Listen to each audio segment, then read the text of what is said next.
In this video, I'll be walking through the answers to my Level 2 Mechanics workbook. A link to the PDF and a list of corrections is in the video description. Scalars and vectors. Explain the difference between a scalar and vector. A scalar only has magnitude, or in other words, size, whereas a vector has both magnitude and direction. So if I told you I was walking 5 kilometers, I have given you a scalar, but if I said I was walking 5 kilometers that way, because I've now given you a direction, this quantity is now a vector. Question 2. Complete the table below, providing each quantity with its symbol, its SI unit, or its International Scientific Unit, and identifying whether it's a scalar or a vector. Displacement and distance both have the symbol d and the SI unit of meters. The difference between them is that displacement is the word we use for a vector, whereas distance is the word we use for the scalar. Duration, or in other words, time, is given the symbol delta t, where by delta I'm referring to this triangle here, which is used to represent the change in something. In this case, it's used to represent the change in time. The SI units for duration is seconds, and at this level of study we consider time to be a scalar. Velocity and speed both have the symbol v, and their SI units are meters per second. The difference is that velocity is the vector, and speed is the word we use for the scalar. Force has the symbol F, it's measured in newtons,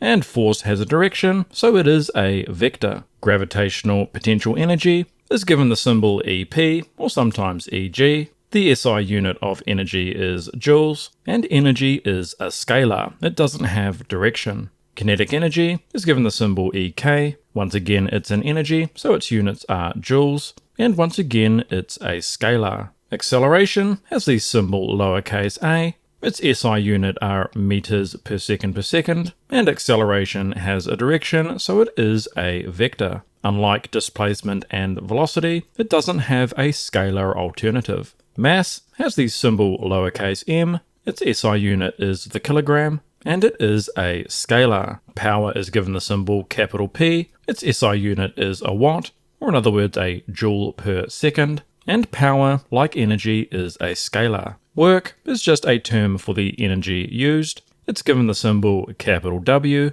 It has the unit of joules because it's essentially energy, and being an energy, it is a scalar. Question 3. Explain whether the following situations would require a vector or scalar quantity. A building inspector wants to measure the height of a deck. The height of the deck is a measurement of distance that does not factor in the direction of the measurement. The building inspector would therefore use a scalar quantity. And so, in other words, if you're measuring the height of something, the direction that you measure it isn't important, as long as you are, of course, measuring vertically. An air traffic controller is monitoring the flight path of an incoming plane. The direction of the incoming plane's velocities, as well as the direction of their displacement, are important for monitoring their flight paths. The air traffic controller would therefore need to use vector quantities. Speed.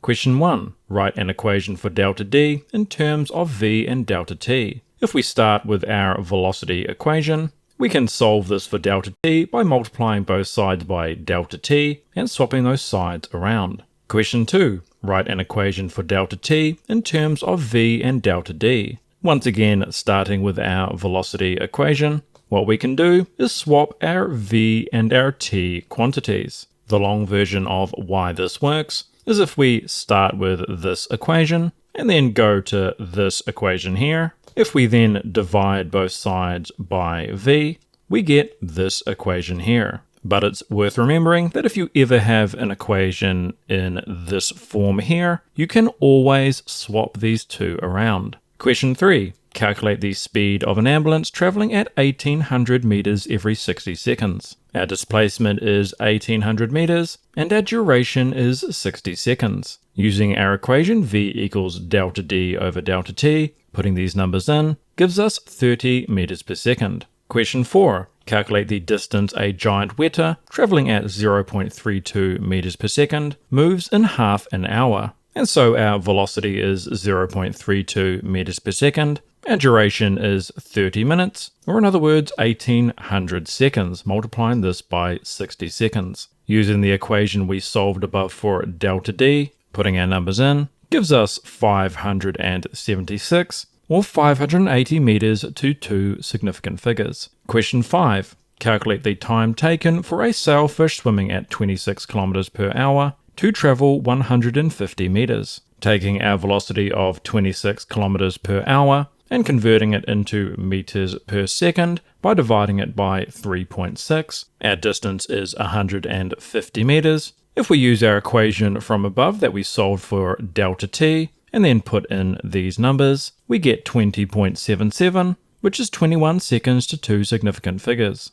Question 6. The bacterium Thiophilum majus is among the fastest known swimming bacterium, capable of moving at speeds of up to 610 micrometers per second. If this bacterium swims at this speed for 1 hour, how far does it travel? Our velocity of 610 micrometers per second, because micro means times 10 to the minus 6, can be written as 610 times 10 to the minus 6. Our duration of 1 hour is 60 minutes, or in other words, 3,600 seconds. Using our equation for delta D and putting our numbers in, gives us 2.196, or 2.2 meters to two significant figures. Thiophilum majus has a typical body length of 10 micrometers. Calculate the time it would take for this bacterium moving at 610 micrometers per second to travel 100 of its body lengths. 100 of its body lengths is 1,000 micrometers, and its velocity is once again 610 micrometers per second. So to find our time, we can use our solved time equation, put in our numbers, where we can leave the units as micrometers, because we're dividing these numbers and the micro will cancel out. That gives us 1.639, or 1.6 seconds to two significant figures.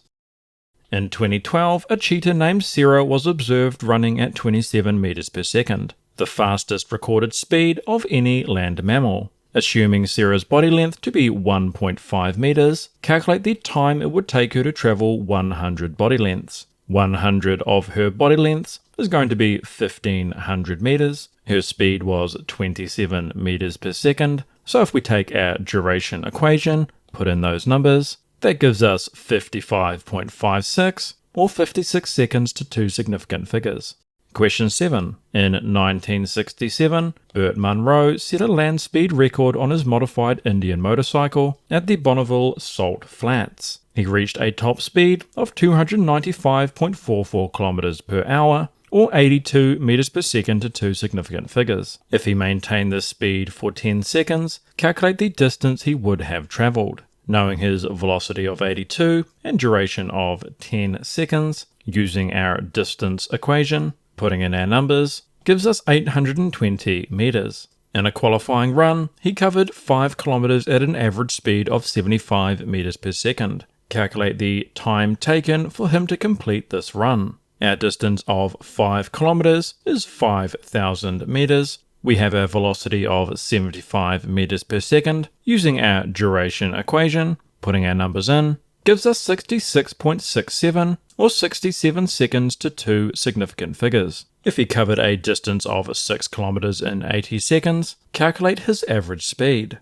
Our distance of 6 kilometers is 6,000 meters. Our duration is 80 seconds. Using our velocity equation, putting our numbers in, gives us 75 meters per second. Question 8. The average human reaction time is 0.25 seconds. The driver of a car traveling at 100 kilometers per hour notices a disheveled man in a shrimp hat running in the middle of the road. Calculate the distance the car travels before the driver is able to react. So we have our reaction time of 0.25, the car's velocity of 100 kilometers per hour, which dividing that by 3.6 gives us 27.78 meters per second. Using our displacement equation, putting these numbers in, gives us 6.945, or 7.0 meters to two significant figures. Calculate the distance if the car was instead traveling at 110 kilometers per hour. We have our same reaction time, our velocity of 110, which we can divide by 3.6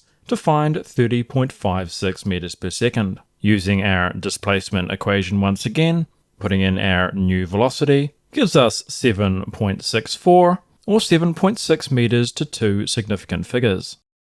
Acceleration. Question 1. Write an equation for delta v in terms of a and delta t. Multiplying both sides by delta t and swapping the sides around gives us delta v equals a delta t. Question 2.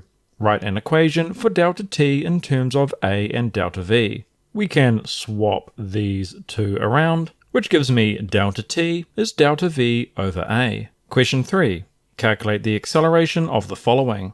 Rocket Lab's Electron rocket starts from rest and reaches a speed of 2,200 meters per second in 9 minutes. We have its change in velocity. Its duration is 9 minutes, which we can multiply by 60 to find 540 seconds. Using our acceleration equation, putting our numbers in, gives us 4.074 or 4.1 meters per second to two significant figures. A police car traveling at 90 kilometers per hour spies a stolen vehicle and accelerates to 110 kilometers per hour in 5 seconds. Our change in velocity is the difference between 110 and 90, which is 20 kilometers per hour, which we can divide by 3.6 to convert to meters per second. Our duration is 5 seconds, which we can put into our acceleration equation, which gives us 1.111 or 1.1 meters per second to two significant figures.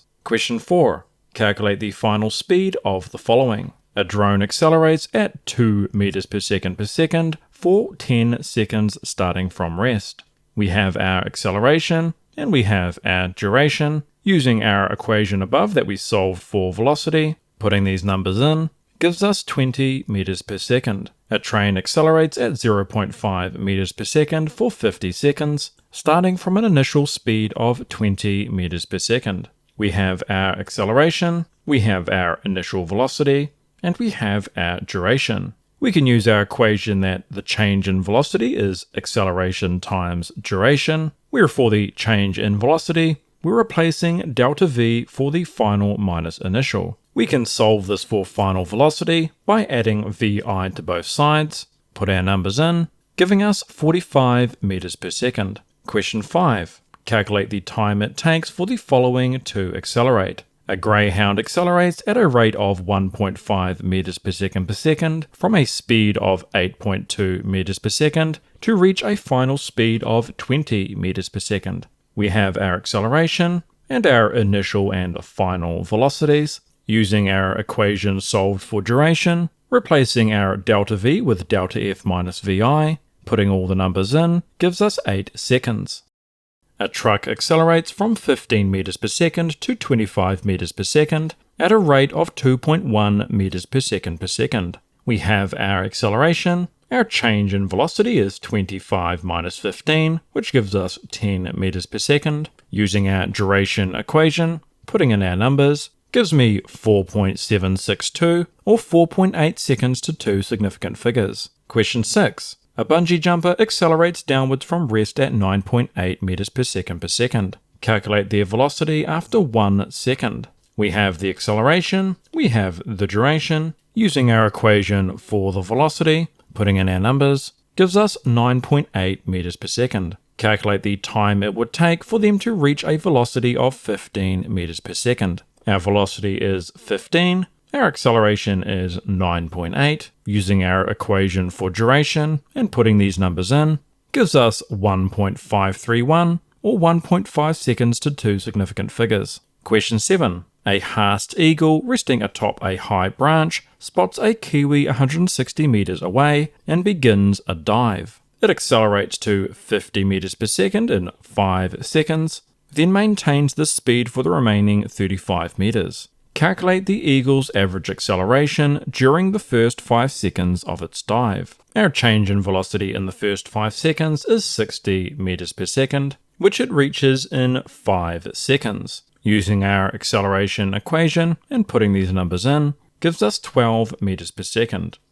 Calculate the total duration of the eagle's dive. Plotting this on a velocity time graph, we have our first 5 seconds over which the eagle is accelerating, and then we have the second unknown duration over which the velocity travels 35 meters at a velocity of 60 meters per second. We can start with our velocity equation, solve that for duration, put in our numbers, which gives us 0.5833 seconds. Now to find our total duration, we just need to add these two times together, which gives us 5.583, or 5.6 seconds to two significant figures. Calculate the eagle's average speed during the dive. We have our duration of 5.583 seconds, and a distance to our kiwi of 160 meters. Using our velocity equation, putting these numbers in, gives us 28.66, or 29 meters per second to two significant figures. If the kiwi starts running at 5.3 meters per second, when the eagle starts its dive, calculate the distance the kiwi travels before the eagle reaches the kiwi's initial position. We know that it takes this amount of time for the eagle to reach the kiwi's initial position, and we know the kiwi's velocity. The distance it travels in this time can be found with this equation here. Putting in the numbers gives us 29.59, or 30 meters to two significant figures. Distance time graphs. A tortoise and hare are competing in a 30-meter race along a straight track. A graph of their race is shown below. Calculate the top speed of the hare. To find the top speed of our hare, we first need to identify when it was traveling its fastest, which on a distance time graph is going to be the steepest section of the line, which is this one here. We see that in this section we have a change in distance of 20 meters and a change in time of 50 seconds. Using our velocity equation, putting these numbers in, gives us 0.4 meters per second. Calculate the speed of the tortoise. For the tortoise, we just have one slope over which we see a displacement of 30 meters in a time of 150 seconds. Once again, using our velocity equation and putting our numbers in, gives us 0.2 meters per second. Calculate the average speed of the hare over the entire race. We see that the hare travels a distance of 30 meters in 200 seconds. Putting these numbers into our equation gives us 0.15 meters per second. Calculate the time it would have taken the hare to finish if it had continued at its initial speed. Its initial speed was our 0.4 meters per second, and our total race distance is 30 meters. The time it takes the hare to travel this distance at that speed is given by this equation. Putting our numbers in gives us 75 seconds. And if we check our answer by continuing our line here, we indeed see that if the hare was traveling at this speed, it would cross our 30-meter line halfway between our 50 and our 100, which is 75 seconds. Speed time graphs. The National Institute of Water and Atmospheric Research, or NCEA, is tracking the movements of Bubbles, a young great white shark. A graph of her motion is shown below. Calculate Bubbles' acceleration between 3 and 4 minutes. So we're looking at this section here, which represents a duration of 1 minute or 60 seconds, and a change in velocity of 6 meters per second. Acceleration is the change in velocity over duration. Putting these numbers in gives us 0.1 meters per second. Calculate the distance Bubbles travels in the first 2 minutes. To do this, we need to find the area underneath this curve. We can do this by first finding the area of this rectangle, which is our 0 to 1 minutes. Change in distance is speed times duration. The speed is 2, the duration is 60 seconds, which gives us 120 meters. We then find the area of this triangle here, which is our 1 to 2 minutes. For this, our displacement is calculated the same, except because this is half the rectangle, we half the equation, which gives us 60 meters. Our total displacement is just 120 plus 60, which gives us 180 meters. Great white sharks have been reported to swim as fast as 50 kilometers per hour. How fast would Bubbles need to accelerate to reach this speed in 5 seconds? 50 kilometers per hour divided by 3.6 gives us 13.89 meters per second. For a duration of 5 seconds, we can calculate our acceleration. Putting our numbers in gives us 2.778 or 2.8 meters per second to two significant figures. Mixed graphs. The Mars Curiosity rover, controlled by NASA's Jet Propulsion Laboratory, is exploring the surface of Mars. The rover's movements must be planned in advance due to the time delay between the planets. A 2-minute journey planned across mostly flat terrain is described as follows. The rover accelerates uniformly for 30 seconds from rest to 0.5 meters per second. It maintains this speed for 60 seconds, then decelerates uniformly to 0.35 meters per second over 30 seconds. Plot the rover's motion on the graphs below. We have graphs for distance, speed, and acceleration. There are many ways you could go about this. Personally, I find it easier to start with the speed time graph. We know that over 30 seconds, our rover accelerates from rest to 0.5 meters per second. It then maintains the speed for 60 seconds, and then decelerates uniformly to 0.35 meters per second over 30 seconds. Next, I'm going to figure out our acceleration time graph. We know that in our first 30 seconds, we can calculate our acceleration as our change in speed, 0.5, divided by our time, 30 seconds. This gives us 0.017 meters per second, which the rover maintains for 30 seconds. Then our speed doesn't change for 60 seconds, so our acceleration is 0. We can now calculate the acceleration in our last section by once again going our change in speed, which from 0.5 to 0.35 is 0.15 divided by our duration of 30 seconds, gives us 0.005 meters per second. And now to draw our displacement time graph, we need to find the area underneath these 3 sections. For this, you can think of it in terms of half times base times height for our triangles, and just base times height for our rectangle. So in our first section we accelerate up to 7.5 meters. Now bear in mind, because we are accelerating, our slope should be getting steeper and steeper. And now add on top of this 30 meters, where we have a constant slope because we have a constant velocity. In our last section, we travel a further 13 meters, and our slope should be getting less and less, as because we're decelerating, our speed is getting less and less.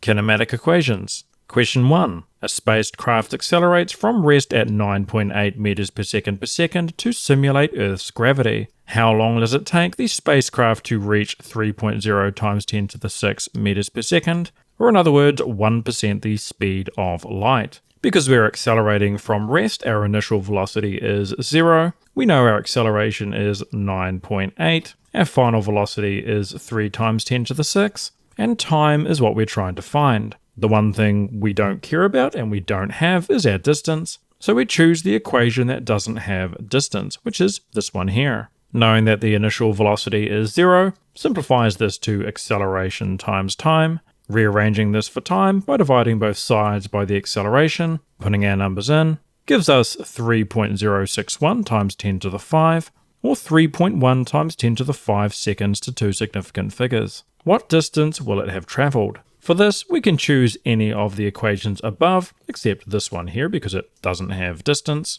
I'm going to choose this one because it's pre-solved for distance, and because vi is 0, we can just simplify it down to half AT squared. Putting our numbers in gives us 4.591 times 10 to the 11, or 4.6 times 10 to the 11 meters to two significant figures. Calculate the speed of the spacecraft after 12 hours. Our time of 12 hours, if we multiply that by 60 times 60, gives us 43,200 seconds. We can use this equation here to find our final velocity. Once again, knowing that vi is 0, putting our numbers in, gives us 4.234 times 10 to the 6, or 4.2 times 10 to the 6 meters per second to two significant figures. A drone records video for a school advertising campaign. It starts from rest and accelerates at a constant rate towards a pre-chosen location. It arrives after 6.6 seconds, moving at 5.5 meters per second.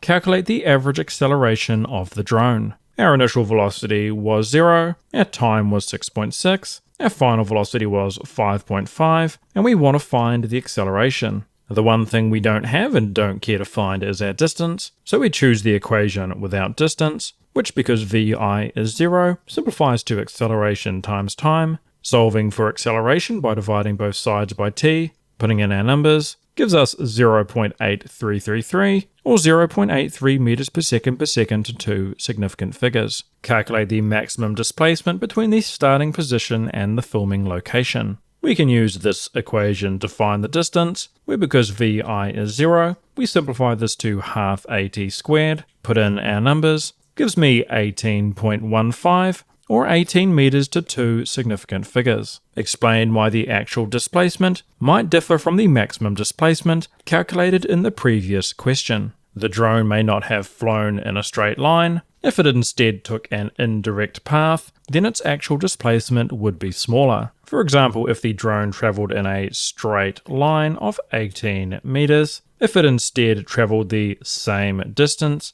but in an indirect path, although it's traveled the same distance, the displacement is smaller. Question 3. The greatest sprinter of all time, Usain Bolt, competes in a race against a Nissan Cube, the greatest race car of all time. Both start from rest and accelerate at a constant rate. Usain Bolt accelerates at 9.5 meters per second to a top speed of 12 meters per second. The Nissan Cube achieves a top speed of 50 meters per second in 14 seconds. Calculate the time taken for Usain Bolt to reach his top speed from rest. He accelerates at 9.5, reaches a top speed of 12, and starts with a velocity of 0. We want to find the time, so we can use this equation here. Vi is 0, so we just have at. Solving for time by dividing both sides by acceleration, putting our numbers in, gives us 1.263 or 1.3 seconds to two significant figures. Calculate the distance Usain Bolt travels in this time. To find our distance, we can use this equation here. Vi is 0, so we just need to put in our numbers, which gives me 7.577 or 7.6 meters to two significant figures. Calculate the acceleration of the Nissan Cube. The top speed of the Nissan Cube is 50 meters per second. It achieves this in 14 seconds, starting from rest, with an acceleration that we're trying to find. The quantity that we aren't given and we don't care to find is our distance, so we can choose the equation without our distance. Vi is 0, so this simplifies to at. Divide both sides by t to solve for acceleration. Put our numbers in, which gives me 3.571 or 3.6 meters per second to two significant figures. Calculate the distance the Nissan Cube travels while accelerating to its top speed. Using our equation for distance, with Vi being 0, putting our numbers in, gives me 350.0 or 350 meters to two significant figures. If the total race was 50 meters, which competitor crosses the finish line first? Assume both continue at their top speeds. For Usain Bolt, we know that for the first 7.577 meters, it took him 1.263 seconds. For the remaining distance, because we have a constant velocity, we can use our velocity equals distance over time equation, which we can solve for time. Our remaining distance is 50 minus 7.577, which he travels at his top speed of 12, which takes him 3.535 seconds. His total time is these two times added together, which gives us 4.798 or 4.8 to two significant figures. For our Nissan Cube, we know that it takes 350 meters for it to get up to its top speed, so it's not going to achieve this in our 50 meter race. We can therefore just find the time it takes for it to accelerate this distance. For this, we can use this equation once again, where to solve for time, we first multiply both sides by 2 and divide them by a. Now to get rid of our square, we square root both sides, put our numbers in, gives us 5.292 or 5.3 seconds to two significant figures. Our Nissan Cube takes longer, so Usain Bolt finishes first. Would the result change if the total race distance was instead 100 meters? For Usain Bolt, we just need to repeat this calculation here. except that instead of 50, we are now racing to 100. So for that last section, we get 7.02 seconds. For our total time, we add this to our 1.263, which gives me 8.965, or 9.0 seconds to two significant figures. For our Nissan Cube, we reuse this equation here, except now for our new distance of 100, which gives me 7.484, or 7.5 seconds to two significant figures. And so, would the result change? Yes, it would. The Nissan Cube would now finish first. Question 4. An 8 times 10 to the 2 kilogram asteroid is detected heading for Earth at a constant speed of 25 kilometers per hour. A mission is planned to install a thruster on the asteroid to redirect it away from its collision course. The thruster is designed to operate for 4 hours and change the asteroid's velocity by 2,000 kilometers per hour. Assuming the thruster applies a constant force, calculate the asteroid's acceleration. If we're applying the force for a duration of 4 hours, multiply that by 60 times 60, and we get 144,000 seconds. The asteroid's change in velocity is 2,000 kilometers per hour, which we can divide by 3.6 to find 555.6 meters per second. Acceleration is our change in velocity divided by duration. Putting these numbers in gives me 0.003858, or 0.0039 meters per second, to two significant figures. The thruster applies the force at a right angle to the asteroid's initial velocity. Calculate the new speed of the asteroid. So we have our asteroid's initial velocity. We have the change in velocity we're going to cause with the thruster, which is at a right angle. The vector combination of these two is our total velocity here, v, where we know that vi is 25,000 kilometers per hour, which divided by 3.6 is 6,944 meters per second. Since v is our hypotenuse, we can use Pythagoras to find it. Putting our numbers in gives us 6,966, or 7,000 meters per second to two significant figures. If the asteroid's path must be changed by at least 3 degrees to avoid collision, determine whether the mission could successfully divert the asteroid. So given our change in velocity, we want to find the angle between our initial velocity and our final velocity v. This angle here. Knowing our initial velocity and knowing our change in velocity, we can just use the TOA relationship in SOHCAHTOA, which is that tan of the angle is equal to our opposite side, which is our delta v, divided by our adjacent, which is vi. Now, given that we've calculated our v up here, you could also use the SOH or the CA relationships. Rearranging this equation for our angle by taking the inverse sine of both sides, putting in our numbers, gives us 4.575, or 4.6 degrees to two significant figures. 4.6 is greater than 3, so the answer is yes, we will successfully divert the asteroid. Question 5. The 11,000 kilogram thrust SSC supersonic car set a land speed record in 1997. If the thrust SSC accelerated uniformly from rest to a top speed of 340 meters per second in 25 seconds, calculate its average acceleration. Our initial velocity is 0 because it's accelerating from rest. Our final velocity is 340. We know the time is 25, and we're trying to find the acceleration. So we can use this equation here. Vi is 0, so we get Vf equals at. Solving for acceleration by dividing both sides by t, putting our numbers in, gives us 13.6, or 14 meters per second to two significant figures. Calculate the distance the thrust SSC would travel while accelerating. So we're now trying to find our distance. Using our distance equation here, our initial velocity is 0, so this becomes half at squared. Putting in our numbers gives me 4,250, or 4,300 meters to two significant figures. After reaching its top speed, if the thrust SSC decelerated to a stop over a distance of 2,000 meters, calculate its average acceleration. So we have a distance of 2,000, an initial velocity of 340, we're decelerating to a stop, so our final velocity is 0, and our acceleration is what we're trying to find. The one thing we're not given, and we don't care to find, is our time, so we can pick the kinematic equation without time. Knowing that Vf is 0, we can just subtract Vi squared from both sides, and then divide both sides by 2d, put in our numbers, which gives me negative 28.9, or negative 29 meters per second to two significant figures, where our negative indicates that our acceleration is in opposition to our initial velocity, which is what we'd always expect when something is decelerating.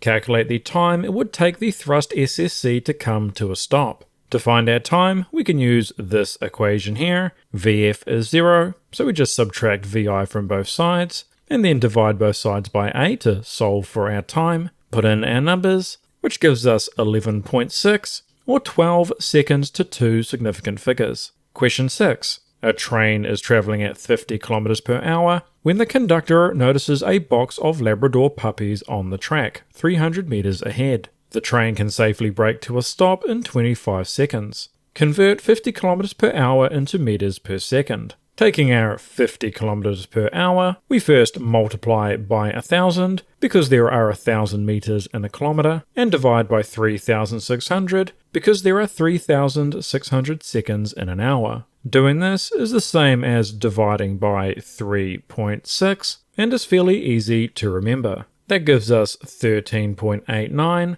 or 14 meters per second to two significant figures. Calculate whether the train can stop in time before reaching the puppies. We have our initial velocity, our final velocity of 0 as our train is coming to a stop. Our train can safely brake in at 25 seconds, and we want to find the distance it will require. The quantity we don't have and don't care to find is our acceleration, so we use the kinematic equation without acceleration, where because Vf is 0, this simplifies to Vi over 2t. Putting our numbers in gives me 173.6, or 174 meters to two significant figures. Our train therefore brakes well short of our 300 meters, and so the train stops in time. Calculate the acceleration of the train as it brakes. To find our acceleration, we can use this equation here. Knowing that Vf is 0, we can subtract Vi from both sides and then divide both sides by t to solve for our acceleration.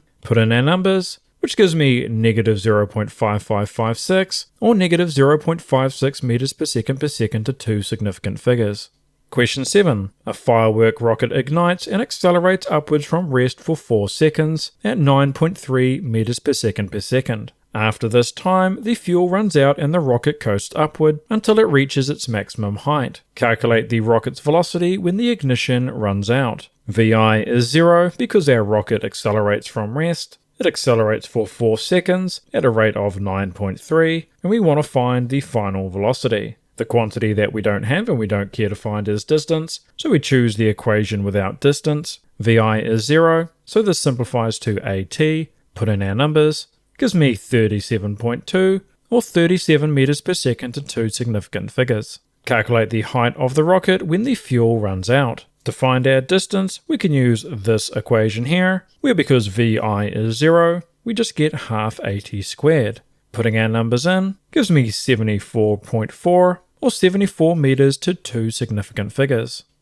Calculate the distance the rocket rises after its fuel runs out.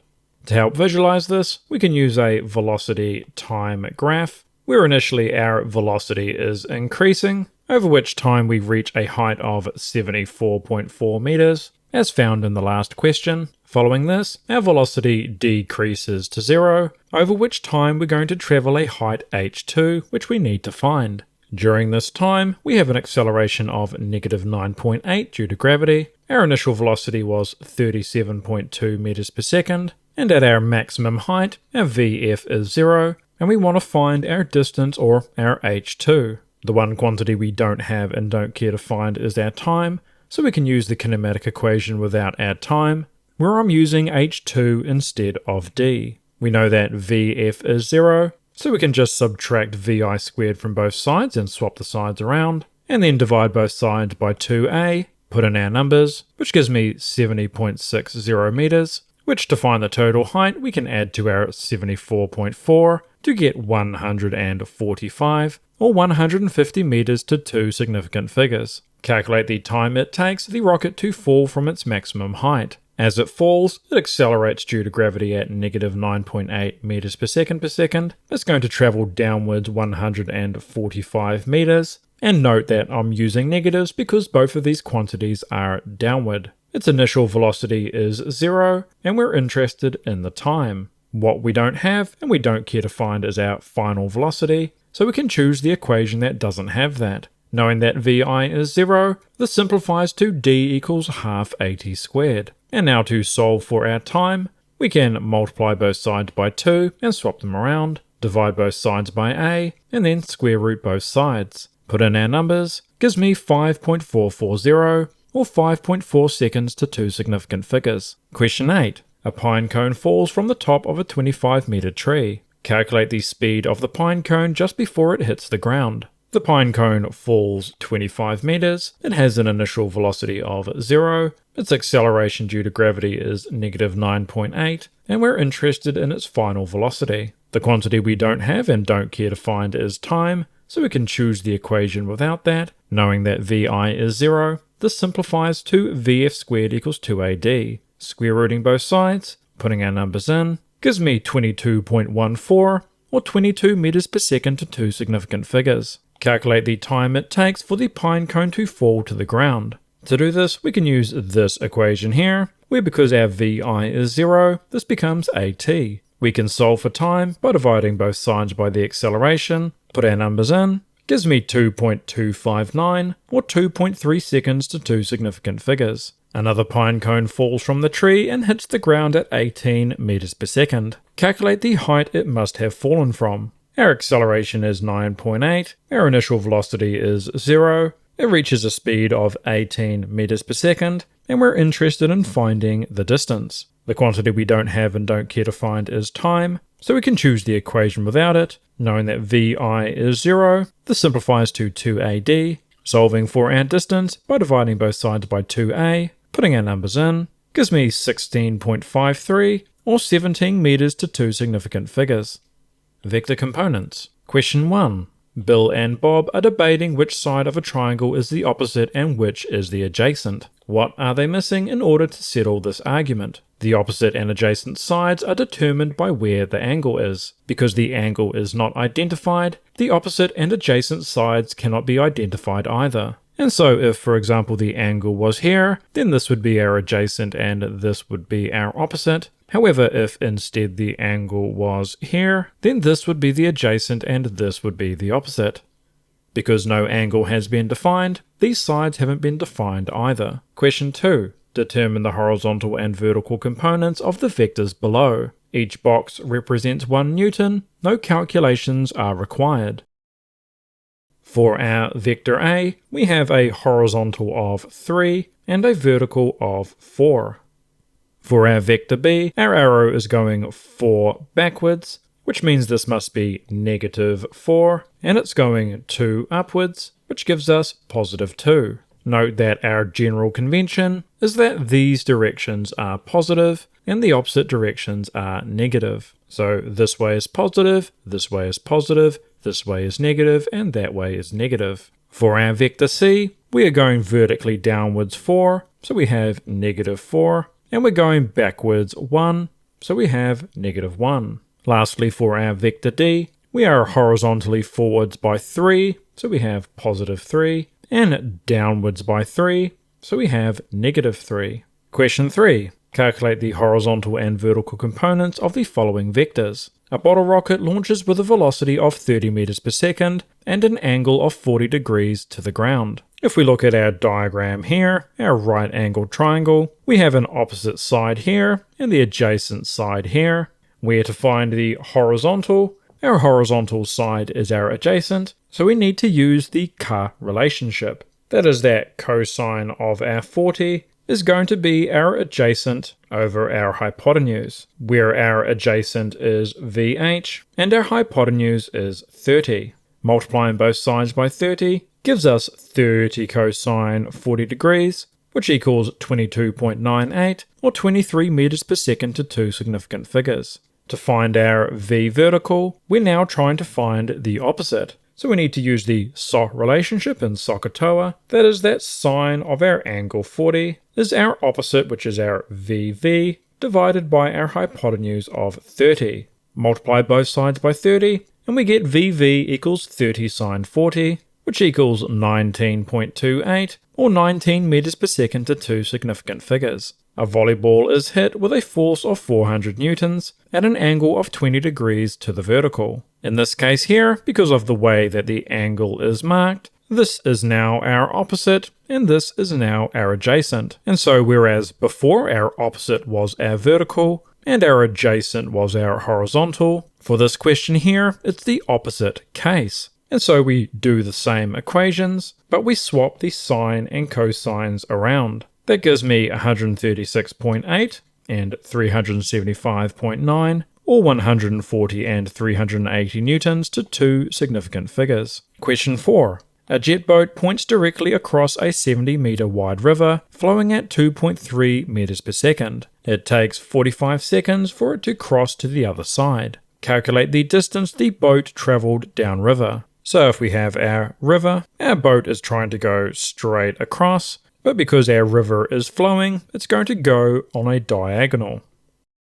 Where the river is flowing at 2.3 meters per second, which represents this side here. And so if we know it traveled at this downriver velocity for 45 seconds, we can use our velocity equation, rearranged for displacement, putting in our 2.3 and our 45 seconds. That gives us a downriver distance of 103.5, or 100 meters to two significant figures. Calculate the total distance the boat traveled. And so if we imagine our river once again, our boat traveled 103.5 meters downriver, where the river is flowing this way. We know that the river is 70 meters wide, and we know that the boat was taking a path like this. The boat path, which is what we're trying to find, is the hypotenuse of this right-angled triangle. So we can just use Pythagoras, which gives me 124.9, or 120 meters to two significant figures. Calculate the speed of the boat relative to the flowing river. Or in other words, ignoring the velocity of the river, what is the speed of the boat? Using our velocity equals distance over time, the boat is traveling 70 meters relative to the flowing river in a time of 45 seconds. This gives me 1.556, or 1.6 meters per second to two significant figures. Calculate the speed of the boat relative to the riverbank. Using our velocity equation once again, the boat travels 124.9 meters relative to the riverbank in 45 seconds, which gives me 2.776, or 2.8 meters per second to two significant figures. Calculate the angle the boat would need to point to travel straight across the river. For this, we take the angle between our 70 meter wide river and our 103.5 meter downriver distance. This angle here is the angle our boat would need to point, which is the same as this angle here, except our boat is pointing this way to cancel out the flowing river. To find the angle, we can use the TOA relationship in SOHCAHTOA, that is that tan of the angle is our opposite over our adjacent. Solving this for our angle by taking the inverse tan of both sides, that gives us 55.93, or 56 degrees to two significant figures. Question 5. A fighter jet pilot flies horizontally at 800 km per hour. To gain altitude, they angled the jet at 30 degrees to the horizontal. Calculate the horizontal and vertical components of the new velocity. So we know that our total velocity is 800 km per hour. Dividing this by 3.6 gives us 222.2 meters per second. We need to split this vector into our horizontal and vertical components, given our angle 30. Knowing that this is our hypotenuse, this is our opposite, and this is our adjacent. For the horizontal, we need to use the CA relationship, which involves multiplying our vector v by cosine of the angle, to give us 192.4, or 190 meters per second to two significant figures. Our vertical side is the opposite side of our triangle, so we need to use the SOH relationship, which is to say we need to use the sine of the angle. This gives us 111.1, or 110 meters per second to two significant figures. Calculate the time it would take for the jet to climb 440 meters. We have our distance and we have our vertical velocity. We can relate these with our time using our v equals d over t equation. Solving for t, putting our numbers in, gives us 3.600 or 3.6 seconds to two significant figures. Calculate the horizontal distance traveled during this time. Our time is 3.6 seconds and our horizontal velocity is 192.4. Once again, using our velocity equation, rearranged for d this time, putting our numbers in, gives us 692.6 or 690 meters to two significant figures. Relative velocity. Question 1. A bus and car move towards the left at 12 and 14 meters per second relative to the road. A passenger on the bus walks towards the right at 1 meter per second relative to the bus. And a stationary pedestrian watches from the roadside. Calculate the velocity of the bus relative to the car. The bus and the car have velocities in the same direction, so we find the difference in these velocities, where these two symbols here are what we call the absolute magnitude. All they do is turn negatives into positive. So for example, 12 minus 14 is negative 2. However, the absolute magnitude of negative 2 is just 2. And so the velocity of the bus relative to the car is 2 meters per second towards the right. Since from the perspective of the car, the bus would be getting closer. Calculate the velocity of the passenger relative to the pedestrian. If the passenger was standing still, our pedestrian would see them moving at the same 12 meters per second as the bus. However, because the passenger is walking at 1 meters per second in the opposite direction, we subtract this from our 12. That gives us 11 meters per second, and the pedestrian still sees the passenger moving towards the left. Calculate the velocity of the car relative to the passenger. The velocity of the passenger relative to the road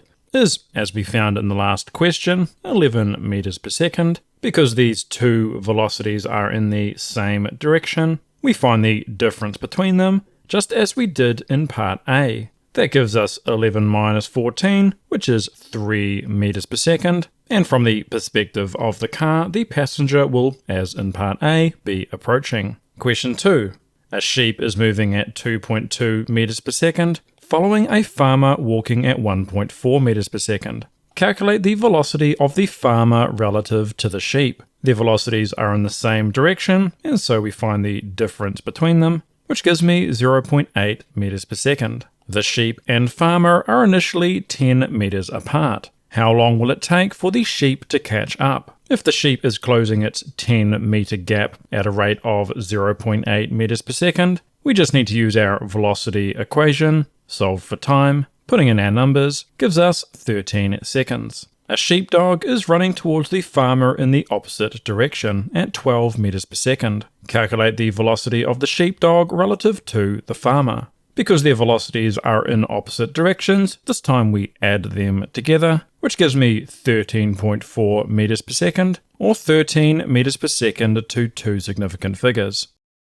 Question 3. A bus travels along a straight section of road at 11 meters per second. An unruly passenger throws a paper plane towards the back of the bus at a constant velocity of 2 meters per second. Calculate the velocity of the paper plane relative to the road. So if we have our bus and our paper plane moving towards the back, the velocity of the paper plane due to the bus moving is our 11 meters per second, but then we need to subtract 2 meters per second as the plane is moving relative to the bus. 11 minus 2 gives us 9 meters per second. Calculate the velocity of the paper plane relative to a car overtaking the bus at 15 meters per second. The paper plane's velocity relative to the road is what we just found, our 9 meters per second. That velocity and the velocity of the overtaking car are in the same direction, and so we find the difference between them, which gives me 6 meters per second.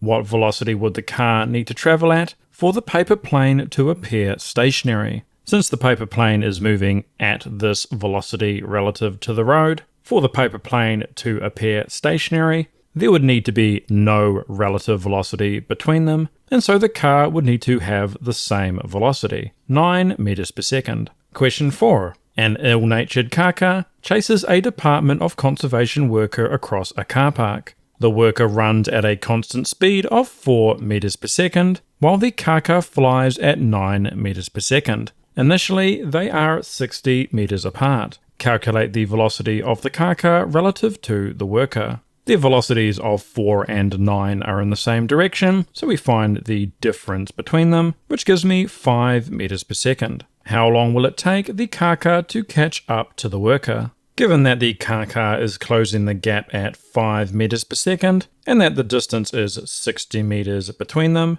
we can use our velocity equation, rearranged for time, putting our numbers in, gives us 12 seconds. The worker commandeers an e-scooter to aid their escape. The nearest shelter is 30 meters away. If the kaka is now 20 meters behind the worker, calculate the minimum speed the worker requires to outrun the menacing parrot. To find the worker's minimum speed, we're going to use our velocity equation here, where we know the distance the worker needs to travel is 30 meters, but we don't know how much time he has.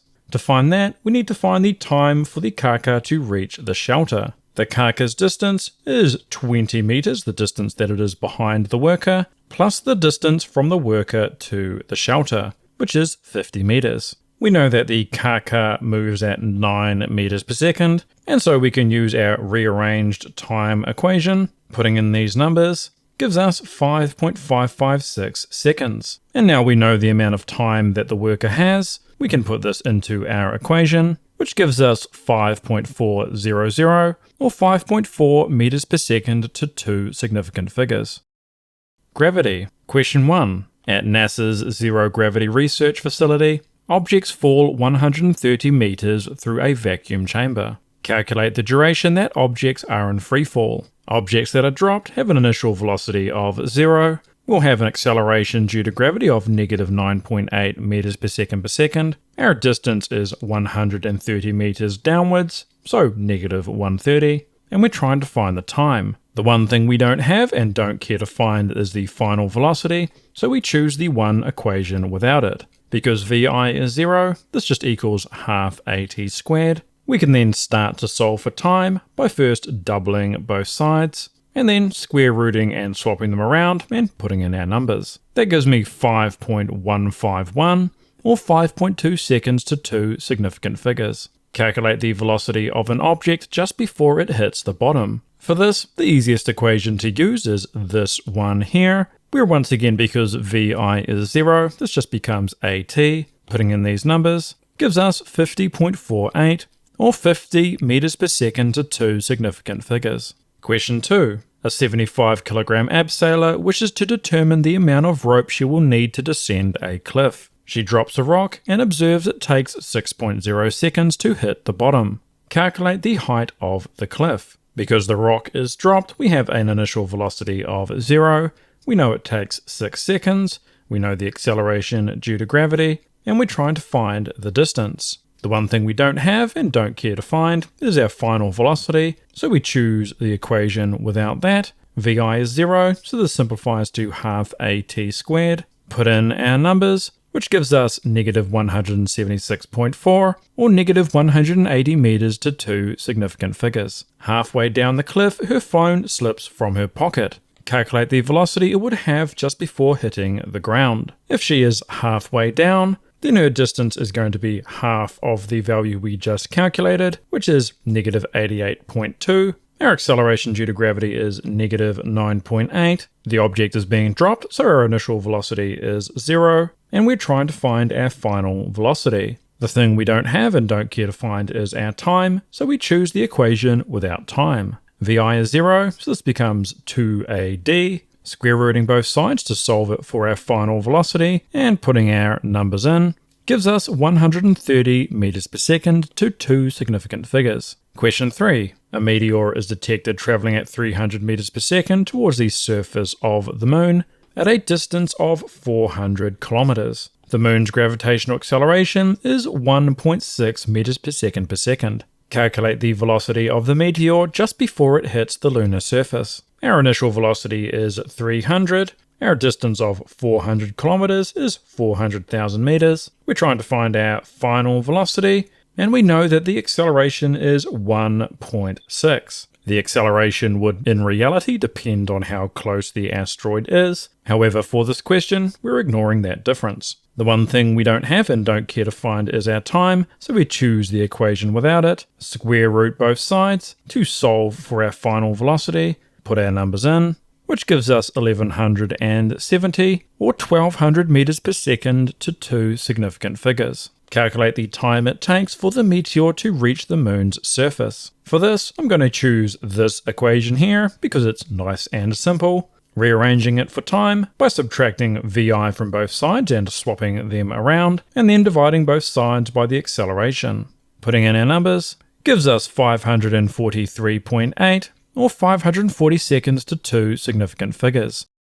Question 4. A mischievous cat knocks a pot plant off a bedside table. The pot takes 0.4 seconds to hit the ground below. Calculate the height of the table. We know it takes 0.4 seconds, our initial velocity is 0, our acceleration due to gravity is negative 9.8, and we want to find the distance. We therefore choose the equation without the final velocity, which is this one here. VI is 0, so this becomes half AT squared, putting our numbers in, gives us negative 0.784, or negative 0.78 meters to two significant figures. Calculate the velocity of the pot plant just before it hits the ground. To find the final velocity, we can use this equation here. VI is 0, so this becomes AT.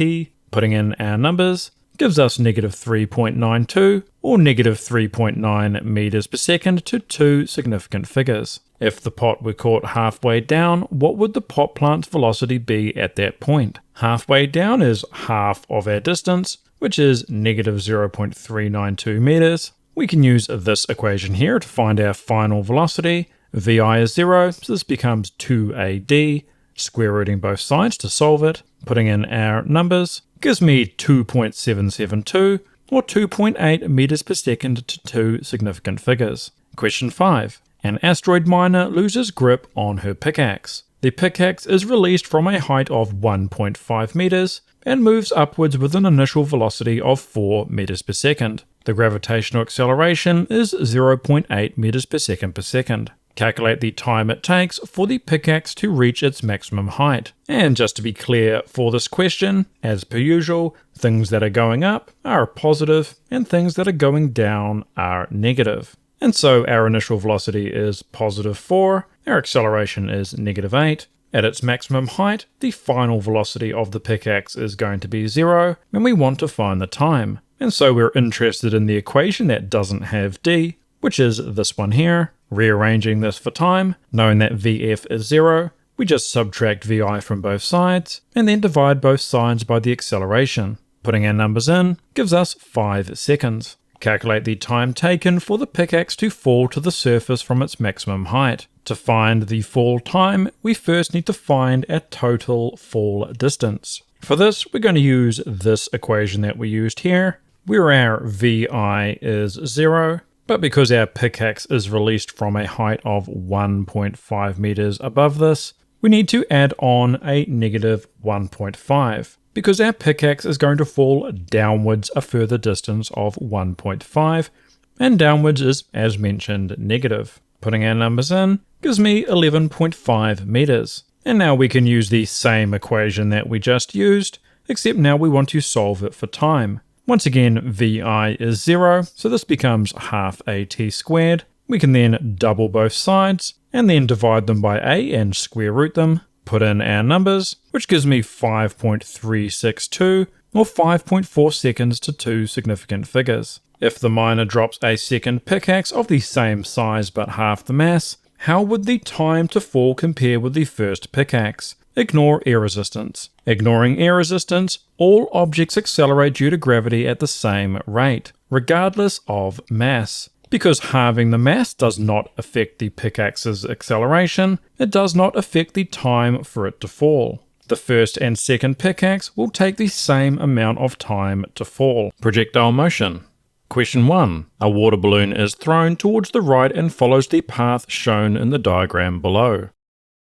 Add labelled arrows to show the forces acting on the balloon at point A, B, and C. For projectile motion, we assume that the only force acting is gravity, and we furthermore assume it's a constant size and always pointing downwards. Describe how each of the following quantities change throughout the flight. Horizontal force. There is no horizontal force at any time. This is because, as mentioned before, for projectile motion, we assume the only force acting is gravity, and gravity does not act horizontally. Vertical force. The only vertical force acting is the gravitational force, because it's the only force acting. It is always downwards, and its size does not change. Horizontal acceleration. Because there is no horizontal force at any time, there is no horizontal acceleration at any time. Vertical acceleration. Due to the constant downwards gravitational force, there is a constant downwards gravitational acceleration. Horizontal velocity. The horizontal velocity does not change because there is no horizontal acceleration. Vertical velocity. The initial upwards vertical velocity decreases to 0 as the balloon reaches its maximum height, then increases downward. And so if we were to draw this velocity, it would start off at a maximum, reduce in size as the balloon neared the top. At the top it would become 0, and then it would increase in the downwards direction. Question 2. David the Bullet Smith Jr. set the world record for the longest human cannonball flight in 2011, travelling a horizontal distance of 59 meters. He was launched from a 8-meter long cannon and reached a height of 23 meters. Calculate his initial vertical velocity. This journey was 23 meters, and his final vertical velocity at the maximum height was 0. He accelerated downwards due to gravity by 9.8, and we're trying to find the initial velocity. The one thing we don't have and don't care to find is the time, so we choose the kinematic equation without it, which is this one here. And since we know that final velocity is 0, we can make Vf squared 0. Now if we subtract 2AD from both sides and swap them around, we can then solve by square rooting both sides, put our numbers in, which gives me 21.23 or 21 meters per second to two significant figures. Assuming he returned to the same height, calculate his travel time. For this, we need to find the time it takes for him to go to his maximum height, and then we're going to double it to find our total time. To do so, I'm going to use this equation here, and once again consider only the vertical motion. We know that the final vertical velocity is 0, so our equation simplifies to VIT over 2, solving for time by multiplying both sides by 2 and dividing by VI. Putting in our numbers gives me 2.167. Doubling this gives us 4.334 or 4.3 seconds to two significant figures. Calculate his horizontal velocity. We know that he travels a horizontal distance of 59 in a time of 4.334 seconds. Because he's not accelerating horizontally, we can just use the simple velocity equation here. Putting our numbers in gives me 13.61 or 14 meters per second to two significant figures. Calculate the angle of the cannon. The angle of the cannon is going to be the angle between the initial vertical and horizontal velocities. We found the vertical in part A, and we know the horizontal doesn't change, so that's what we found in part C. And now since this is the opposite side and this is the adjacent, we can use the TOA relationship in SOHCAHTOA, which is that tan of the angle is our opposite over our adjacent. Solving for the angle by taking the inverse sine of both sides gives me 57.34 or 57 degrees to two significant figures. Question 3. A mountaineer throws a snowball horizontally at 14 meters per second from the summit of Mount Everest. If the snowball fell 8,800 meters to sea level, calculate the time it would take to fall. To do so, we can consider the vertical motion. It falls a vertical distance of 8,800, has an initial vertical velocity of 0 because it's thrown horizontally, accelerates downwards at 9.8 meters per second, and we're interested in the time. What we don't have and don't care to find is our Vf, so we choose the equation without it. Vi is 0, so this becomes half AT squared. To solve for time, we can first double both sides, and then divide by acceleration and square root both sides. Putting our numbers in gives me 40.41 or 40 seconds to two significant figures. Calculate the velocity the snowball would achieve as it hits the ground. We can use this equation here, where Vi is 0, putting our numbers in, gives me 396.0, or 400 meters per second to two significant figures. Calculate the horizontal distance the snowball would have traveled. There's no horizontal acceleration, so we can just use V equals d over t. Solving that for distance and putting our numbers in gives me 565.7 or 570 meters to two significant figures. Question 4. Stefan the seagull drops a seashell from a height of 8 meters while flying horizontally at a constant speed. The seashell travels a horizontal distance of 15 meters before hitting the ground. Calculate the time taken for the seashell to hit the ground. Considering the vertical motion of the seashell, it falls 8 meters. Because it's dropped, it has an initial velocity of 0. Its acceleration due to gravity is 9.8, and we're trying to find the time. We don't have and we don't care to find Vf, so we choose the equation without it. Vi is 0, so we get half at squared, solving for our time by doubling both sides and dividing by a, and finally square rooting. Putting our numbers in gives me 1.278 or 1.3 seconds to two significant figures. Calculate the horizontal speed of the seashell. Because we know the horizontal distance and we also know the time, we can just use our V equals d over t because there's no horizontal acceleration. Putting these numbers in gives me 11.74 or 12 meters per second to two significant figures. Calculate the speed of the seashell as it hits the ground. To find the total speed, we need both the horizontal speed, which we've already found, and also the vertical speed, which we haven't yet. The vertical speed can be found with this equation here. Vi is 0, so that gives us at.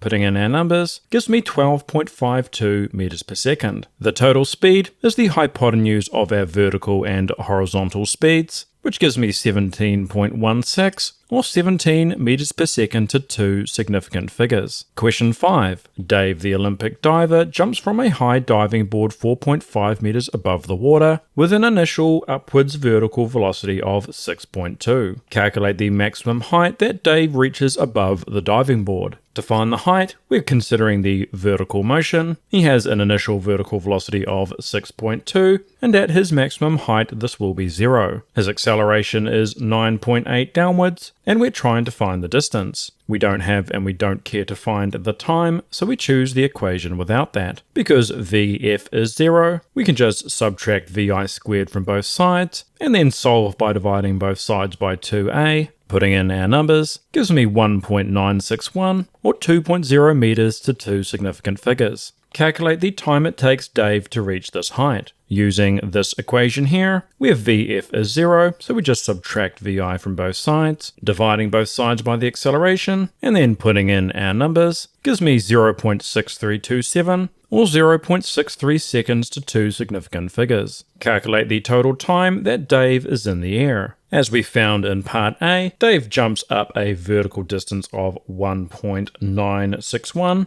and then falls an additional 4.5 meters to the water. The total time is going to be the time for Dave to reach the maximum height, so the time for him to travel up to here, and then the time for him to fall. To find the time to fall, we can just use this equation here, where his initial vertical velocity at the top is going to be 0, and so to solve for time, we just double both sides, and then divide by a and square root both sides. Putting in our numbers gives me 1.148 seconds, which added on to our initial time gives me 1.781 or 1.8 seconds to two significant figures. If Dave hits the water 1.4 meters ahead, calculate his horizontal velocity. Because there's no horizontal acceleration, we can just use our simple V equals d over t. We know his horizontal distance, and we know his total time, which gives me 0.7861 or 0.79 meters per second to two significant figures. Question 6. A pirate ship fires cannonballs at 150 meters per second. The cannon is 5 meters above the waterline and is angled at 20 degrees. The captain orders the crew to target a navy fortification. Calculate the maximum height the cannonball reaches. First of all, we need to find the vertical initial velocity, which if we imagine the cannon angled above the waterline at an angle of 20 degrees, this will also be the angle of our 150 velocity, and so the vertical component is this one here, which is the opposite side of our triangle. So we need to use sine 20 to find that, which gives me 51.30 meters per second. Our acceleration is 9.8. We know that at the top of our motion, our final vertical velocity is 0, and the distance is what we're trying to find. So we need to choose the kinematic equation without time, rearrange for our distance, knowing that Vf is 0, we subtract Vi squared from both sides, and then divide both sides by 2a, put our numbers in, which gives me 134.3 meters. And now to find our total height, we just need to add on our 5 meters that our cannon is above the waterline, which gives me 139.3, or 140 to 2 significant figures. Calculate the time taken to reach this height. To do that, we can use this equation here. Once again, knowing that Vf is 0, we subtract Vi from both sides, divide by the acceleration to solve for our time, put our numbers in, which gives me 5.235, or 5.2 seconds to 2 significant figures. Calculate the total time the cannonball is in the air. And so we've already found the time for it to reach its maximum height, but we now need to find the time for it to fall.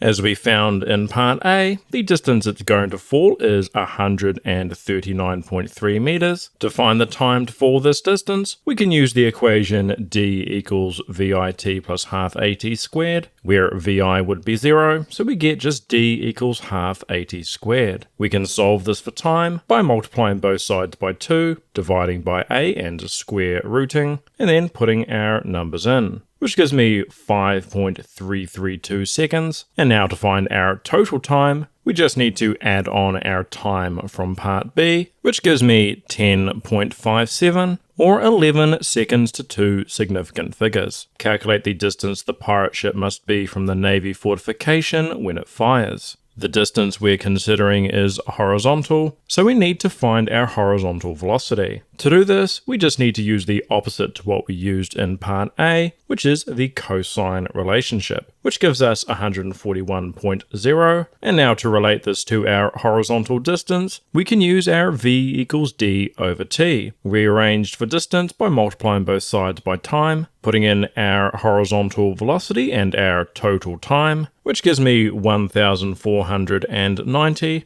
or 1,500 meters to 2 significant figures. Question 7. A hidden bandit aims his bow at the knee of an unwary adventurer. He angles his bow 30 degrees upward and shoots an arrow with an initial speed of 50 meters per second. The arrow leaves the bow at a height of 5.5 meters above the adventurer's knee. Calculate the horizontal and vertical components of the arrow's initial velocity. Our arrow has a velocity of 50 meters per second at an angle of 30 degrees. To find our horizontal velocity, this is the adjacent side of the triangle, so we're using the ka relationship in SOHCAHTOA, which means we use the cosine. That gives me 43.30 meters per second, or 43 meters per second to 2 significant figures. Our vertical side is the opposite side, so we're using the SOH relationship in SOHCAHTOA, and so we now use sine of the angle, which gives me 25 meters per second. Calculate the time taken for the arrow to reach its maximum height. For this, we need to consider the vertical motion. Our initial vertical velocity is 25. At our maximum height, the velocity will be 0. Our acceleration due to gravity is negative 9.8, and we're interested in the time. What we don't have and we don't care to find is our distance, so we choose the equation without it. Knowing that Vf is 0, we can just subtract Vi from both sides, and then divide both sides by a, put our numbers in, which gives me 2.551, or 2.6 seconds to 2 significant figures. Calculate the time taken for the arrow to reach the height of the adventurer's knee. And so we just found the time for it to reach its maximum height, but now we need to find the time for it to fall. To do this, we can find its upwards distance, and then add on the 5 meters it is above the adventurer's knee. We'll then use a kinematic equation to find the time, and then add on the time it took to reach the maximum height. And so to find the upwards distance, I'm going to use this equation here. Vf is 0, so we can just subtract Vi squared from both sides and then divide by 2a. Put our numbers in, gives me 31.89 meters. The total fall distance is going to be this number plus the 5 meters that our bow is above the knee, which gives me 36.89 meters. To find the time to fall, we can use the equation d equals Vit plus half at squared, where because we're falling from our maximum height, our initial velocity is 0, so this equation just becomes d equals half at squared. We can rearrange this for time by doubling both sides, dividing them by a, and then square rooting. Putting our numbers in gives me 2.744 seconds. Our total time is therefore the time that we found in part B, plus this new time to fall, which gives me 5.295, or 5.3 seconds to two significant figures. Calculate the horizontal distance the bandit needs to shoot from to strike the adventurer's knee. We know that our horizontal velocity is 43.30 meters per second because we found it in part A. We know our total time, and so we can relate these to distance using our V equals D over T, multiplying both sides by T to solve for D. Putting in our numbers gives me 229.3, or 230 meters to two significant figures. Calculate the speed of the arrow as it strikes the adventurer's knee. To find our total final velocity, this is going to be the hypotenuse of our horizontal and vertical final velocities. We know our final horizontal velocity because it's the same as our initial. To find our final vertical velocity, we can use this equation here, where we are analyzing the arrow as it falls from its maximum height. In this case, Vi is 0, so we get At. Our acceleration is negative 9.8, and the time that it takes to fall is 2.744, which gives us negative 26.89 meters per second. Putting this number in gives us 50.97, or 51 meters per second to two significant figures. Question 8. While admiring the view from the top of the Sky Tower in Auckland, a physics professor sneezes and spits his false teeth off the observation deck. The Sky Tower is 328 meters tall. Assume the false teeth are ejected horizontally with an initial speed of 15 meters per second. Calculate the time it takes for the false teeth to fall to the ground. They fall a distance of 328 meters. Our initial vertical velocity is 0 because they're ejected horizontally. Our acceleration downwards is negative 9.8 meters per second, and we're trying to find the time. The thing we don't have and don't care to find is the final velocity, and so we choose the equation without it. Vi is 0, so this becomes half at squared. We can solve this for time by doubling both sides, dividing by a and square rooting. Putting our numbers in gives me 8.182, or 8.2 seconds to two significant figures. Calculate the distance from the base of the tower that the false teeth land. We're analyzing the horizontal motion, so we can use the V equals D over T equation because there's no horizontal acceleration. Solving this for D by multiplying both sides by T, putting in the initial speed we're given in the question, and the time that we just found, gives us 122.7, or 120 meters to two significant figures. Calculate the final speed of the false teeth just before they hit the ground. To find our total velocity, this is going to be the hypotenuse of our vertical and horizontal, where we know our horizontal because it doesn't change, but we need to find our final vertical. To do so, we can use this equation here. Vi is 0, so this becomes At.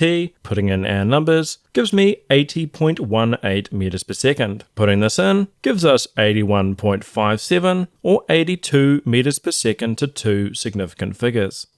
Force. Question 1. Calculate the size and direction of the net force on the objects below. State the direction as a word, for example, left, right, up, or down. We have a dog with a force of 20 newtons to the left and 5 newtons to the right. 20 is bigger than 5, so our force is towards the left, and 20 minus 5 is 15, so our force is 15 newtons. We have a remote-controlled car. with an upwards and downwards force of 3 newtons. These forces balance, so they don't contribute to the net force. We also have a force of 7 newtons to the right and 2 newtons to the left. 7 is bigger than 2, so our force is toward the right, and 7 minus 2 is 5 newtons. We have a hot air balloon with a force of 8,500 newtons upwards and 7,000 newtons downwards. 8,500 is larger than 7,000, so our net force is upwards,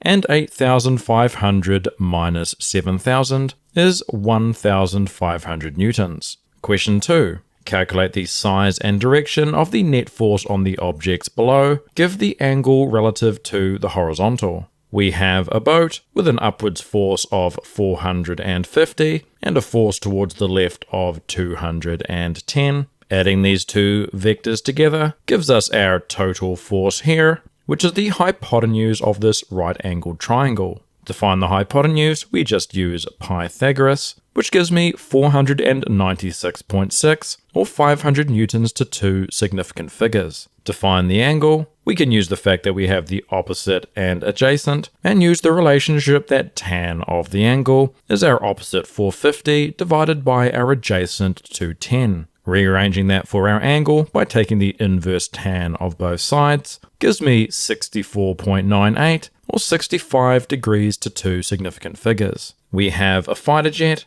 with an upwards force of 7,500, downwards of 8,900, a force of 1,330 to the left, and 450 to the right. That gives us an unbalanced force of 8,800 towards the left, and vertically 1,400 newtons downwards. We can once again calculate our total force by using Pythagoras, which gives me 1,654, or 1,700 newtons to two significant figures. Once again, to find our angle, we can use the fact that this is our opposite and this is our adjacent. Tan of the angle is our opposite divided by our adjacent. Solving this by taking the inverse tan of both sides gives me 57.85 degrees, or 58 degrees to two significant figures. Question 3. Calculate the force experienced by the following. A 70 kilogram bungee jumper accelerates downwards at 8.3 meters per second.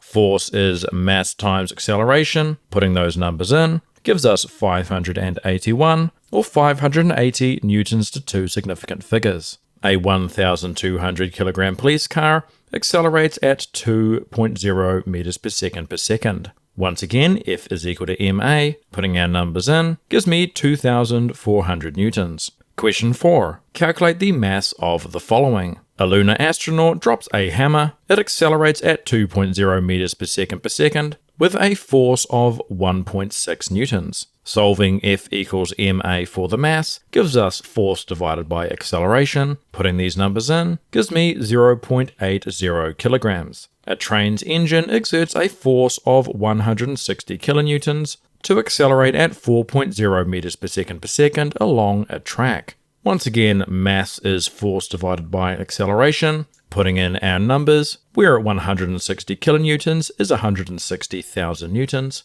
which gives me 40,000 kilograms. Question 5. Calculate the acceleration of the following. A 2 kilogram remote controlled plane generates a thrust of 150 newtons. Taking F equals ma and solving it for the acceleration gives us force divided by the mass. Putting these numbers in gives me 75 meters per second. A parachute exerts a force of 400 newtons on a descending 80 kilogram skydiver. Once again, acceleration is force divided by mass. Putting these numbers in gives me 5.0 meters per second.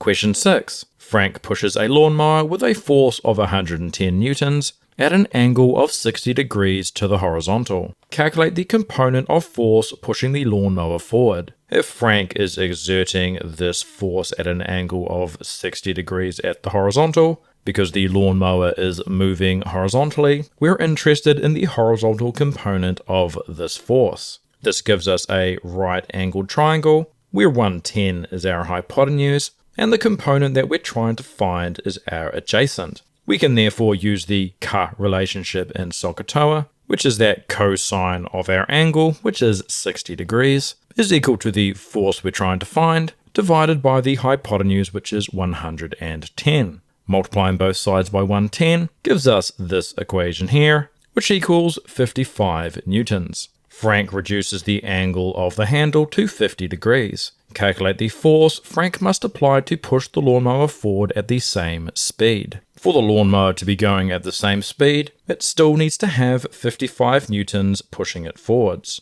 We therefore now have the angle, and we're trying to find the total force. This is once again our right angle triangle, where this is still the adjacent, but we're now trying to find the hypotenuse. So we can once again use our ka relationship in SOHCAHTOA, where cosine of our angle is our adjacent 55, divided by the force that we're trying to find, our hypotenuse. Multiplying both sides by f gives us this equation here. Dividing both sides by cosine 50 solves for our force, which gives me 85.56, or 86 newtons to two significant figures. Question 7. A 120 kilogram boat's propeller generates 230 newtons of force. The boat accelerates at 1.6 meters per second.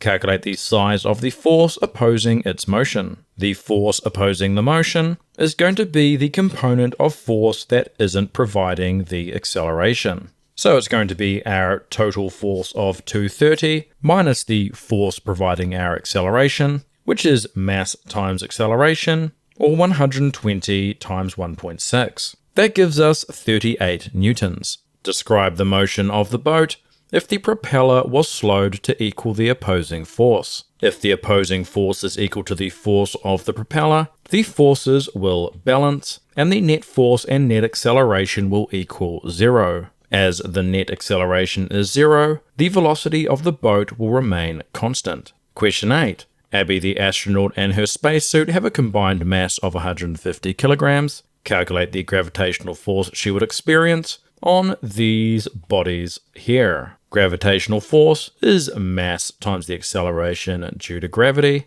Our mass is the same in all cases, 150. However, our gravitational acceleration is different for each body. For Earth, that gives us 1,470, or 1,500 newtons to two significant figures. On the Moon, that gives us 240 newtons. And on Jupiter, that gives us 3,750, or 3,800 newtons to two significant figures. Question 9. The Electron rocket has a mass of 12,000 kilograms and experiences an upwards thrust force of 260 kilonewtons on takeoff. Calculate the gravitational force on the rocket while it's on the ground. The gravitational force is just mass times gravity. Putting in those numbers gives us 117,600, or 120,000 newtons to two significant figures. Calculate the resultant force on the rocket as it takes off. Our resultant force is going to be the sum of the up force and the down force, where we'll make the downwards gravitational force negative and the upwards thrust force positive. And so adding our 260 kilonewtons and negative 117,600 gives us 142,400, or 140,000 newtons to two significant figures. Use the equation F equals ma to explain how the acceleration of the rocket would change if it was manufactured from a lighter material. Assume the upwards thrust force remains the same. If the rocket was made from lighter material, its mass would be less. If the mass of the rocket decreases, while the upwards thrust force remains the same, since force is equal to mass times acceleration, and the force is the same and the mass has decreased, the acceleration of the rocket will increase. Question 10. A rescue helicopter winches up an injured hiker. The hiker and stretcher have a combined mass of 120 kilograms. They accelerate towards the helicopter at 0.9 meters per second. Calculate the tension force on the rope. The tension of the rope is going to be due to the hiker's gravitational force and the force pulling the hiker upwards, which is mass times acceleration. That gives us 1,284, or 1,300 newtons to two significant figures. What should the helicopter pilot do to remain at the same height as the hiker is winched up? The helicopter will experience an additional downwards force To remain at the same height, the pilot must increase the upwards lift force on the helicopter. This will make sure that the downwards force from pulling the hiker up is counteracted by an increased lift force, such that the net force would be 0 and the helicopter would remain at the same height. Question 11. In a theme park ride called the Slingshot, riders are launched upwards by springs attached to either side of their seat. Before the launch, the seat is fixed to the ground and the springs are tensioned. Draw a force diagram showing the forces on the riders before they are launched. We will have forces from each spring, which are pulling them up in these directions here. The riders will be experiencing a downwards force of gravity and a downwards force from the hook keeping them attached to the ground. An important detail is that the net force on the riders must be 0. That means that the upwards and downwards force is equal. As we see, the total downwards force here is equal to the force of the spring upwards, multiplied by 2 because we have 2, and that the length of these two is about the same. We also know that the horizontal forces must equal, which we can see because these spring forces point in opposite directions and have equal and opposite horizontal components. Draw a force diagram showing the forces on the riders the moment the chair is released. The moment the chair is released, our springs will still momentarily have the same amount of extension, and so the forces they provide will still be the same. The mass of our riders will not have changed, and so their gravitational force will be the same as well. The only thing missing is the force from our hook keeping the riders attached to the ground. The riders slow to a stop in the air. Draw a force diagram showing how the forces balance. As before, we have the same gravitational force. The only two other forces are the forces from our springs, which must be drawn such that the forces balance. So once again, our left and right horizontal components balance, and our downwards gravitational force is cancelled out by the upwards component of our two spring forces. Question 12. As an elevator moves, the occupants at different times feel heavier, lighter, and no different than standing still. Compare the forces acting on the occupants while the elevator is stationary. The occupants experience an upward support force from the elevator floor and a downwards gravitational force. When the elevator is stationary, these forces are balanced. That is to say that in our elevator, regardless of what the elevator is doing, we're going to have our downwards gravitational force, and if the elevator is stationary, we're going to have an equal and opposite support force, such that these forces cancel out, and the net force is 0. Compare the forces on the occupants as the elevator accelerates upward. As the elevator accelerates upwards, the downwards gravitational force does not change, however the upward support force increases. So that if our elevator is accelerating upwards, we must have a net upwards force, which means that our support force must have grown larger. Compare the forces on the occupants as the elevator moves upward at a constant speed. If the elevator moves at a constant speed, the net acceleration and net force must be 0. Therefore, the downward gravitational force and upward support force must be equal. And so, as with the case where our elevator was stationary, our forces must be balanced. Compare the forces on the occupants as the elevator decelerates to a stop. As the elevator decelerates, the net acceleration and net force must be downward. Therefore, the upward support force must have decreased in size and is now smaller than the downward gravitational force, meaning that our support force is smaller than it was before, such that our gravitational force is larger, meaning that we have a net force downwards, and because the net force is in the opposite direction to our elevator's velocity, the elevator must be decreasing in speed, or in other words, decelerating.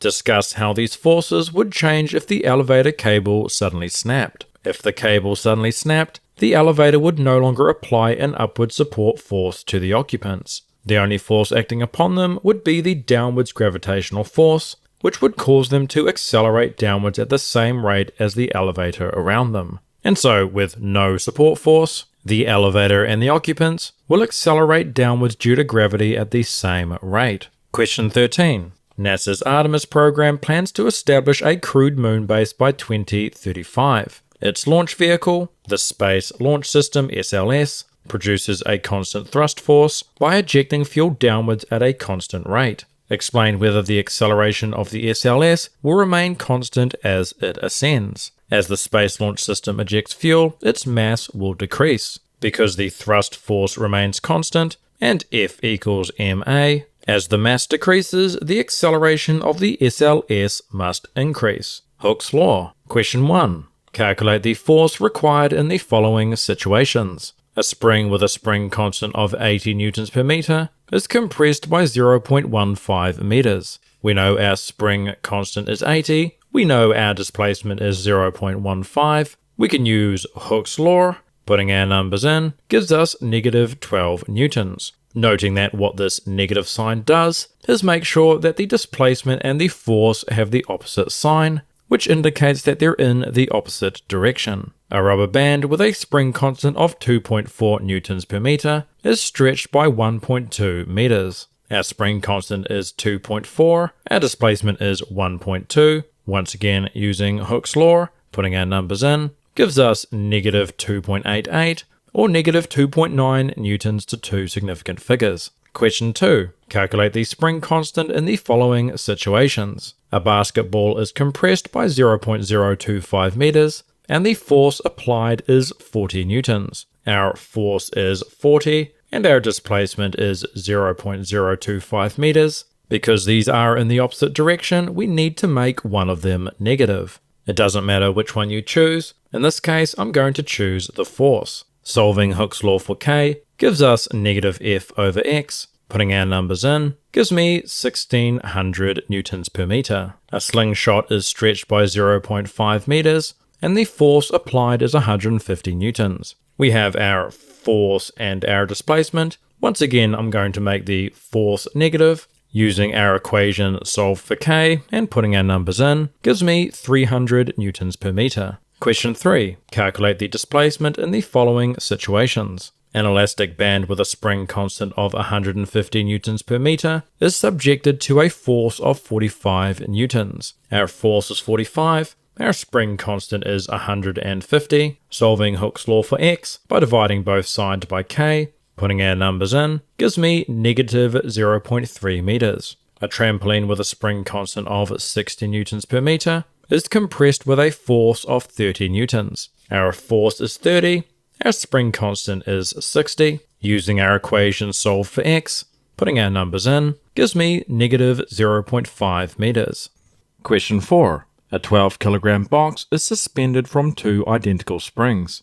Calculate the gravitational force on the box. Force is mass times gravity. We know the mass and we know the gravitational acceleration, which gives me 117.6 or 120 newtons to two significant figures. Calculate the vertical component of the force provided by each spring. Imagining our two springs applying forces in these directions, countering our gravitational force, we know that the vertical component of the force of these two springs must be equal to the downwards gravity. Because these springs are identical, the vertical component of just one of these springs is going to be half of the gravity force. So that is 117.6 divided by 2, which gives me 58.8 or 59 newtons to two significant figures. If the springs are angled at 50 degrees, calculate the total force that each spring provides. Imagining the force from one of our springs at an angle of 50 newtons, we know that this vertical component is 58.8. Because this is the opposite and this is the hypotenuse, we need to use the SO relationship in SOHCAHTOA, which is that sine of the angle is equal to the opposite, our 58.8, divided by our hypotenuse F, which is what we're trying to find. Solving this for our force, by swapping our sine 50 and our force, that gives me 76.76 or 77 newtons to two significant figures. The springs are extended by 47 centimeters. Calculate their spring constant. Our extension of 47 centimeters is 0.47 meters, and our force is 76.76, where we need to make one of these negative. It doesn't matter which one, I've chosen to make the displacement negative. Our force is negative kx, Solving that for k by dividing both sides by x, putting our numbers in, gives me 163.3 or 160 newtons per meter to two significant figures. Question 5. A child with a mass of 35 kilograms jumps onto a trampoline. The trampoline acts like a spring with a spring constant of 1200 newtons per meter. Calculate the force exerted by the trampoline when it's compressed by 0.3 meters. Force is negative kx, but since we're only concerned about the magnitude, we can just use kx. Putting these numbers in gives me 360 newtons. Calculate the net force on the child. The net force on our child is the trampoline force that we just found, minus the force of gravity. The reason it's minusing is because it's in the opposite direction. The force of gravity is just mass times gravity. Putting those numbers in gives me 343 newtons. Putting our forces into our final equation gives me 17 newtons. Calculate the initial acceleration of the child as the trampoline pushes them back up. For this, we can use F equals ma. Solving for our acceleration gives me F over m. Putting our numbers in gives us 0.4857 or 0.49 meters per second to two significant figures. The child bounces again, causing the trampoline to compress by twice as far. Discuss how this affects the force experienced by the child. Since F equals kx and the spring constant of the trampoline does not change, doubling the compression of the trampoline, which is to say doubling x, is going to double the force that the trampoline applies to the child. The gravitational force of 343 newtons on the child does not change. The force from the trampoline doubles from 360 to 720. The net force therefore increases from 17 newtons to 377 newtons, which we find by performing the same calculation here, except by doubling our 360 to 720. Question 6. A car is being towed by a truck using a cable that stretches like a spring. The spring constant of the cable is 1500 newtons per meter. Calculate the force exerted by the cable on the car when it is stretched by 0.15 meters.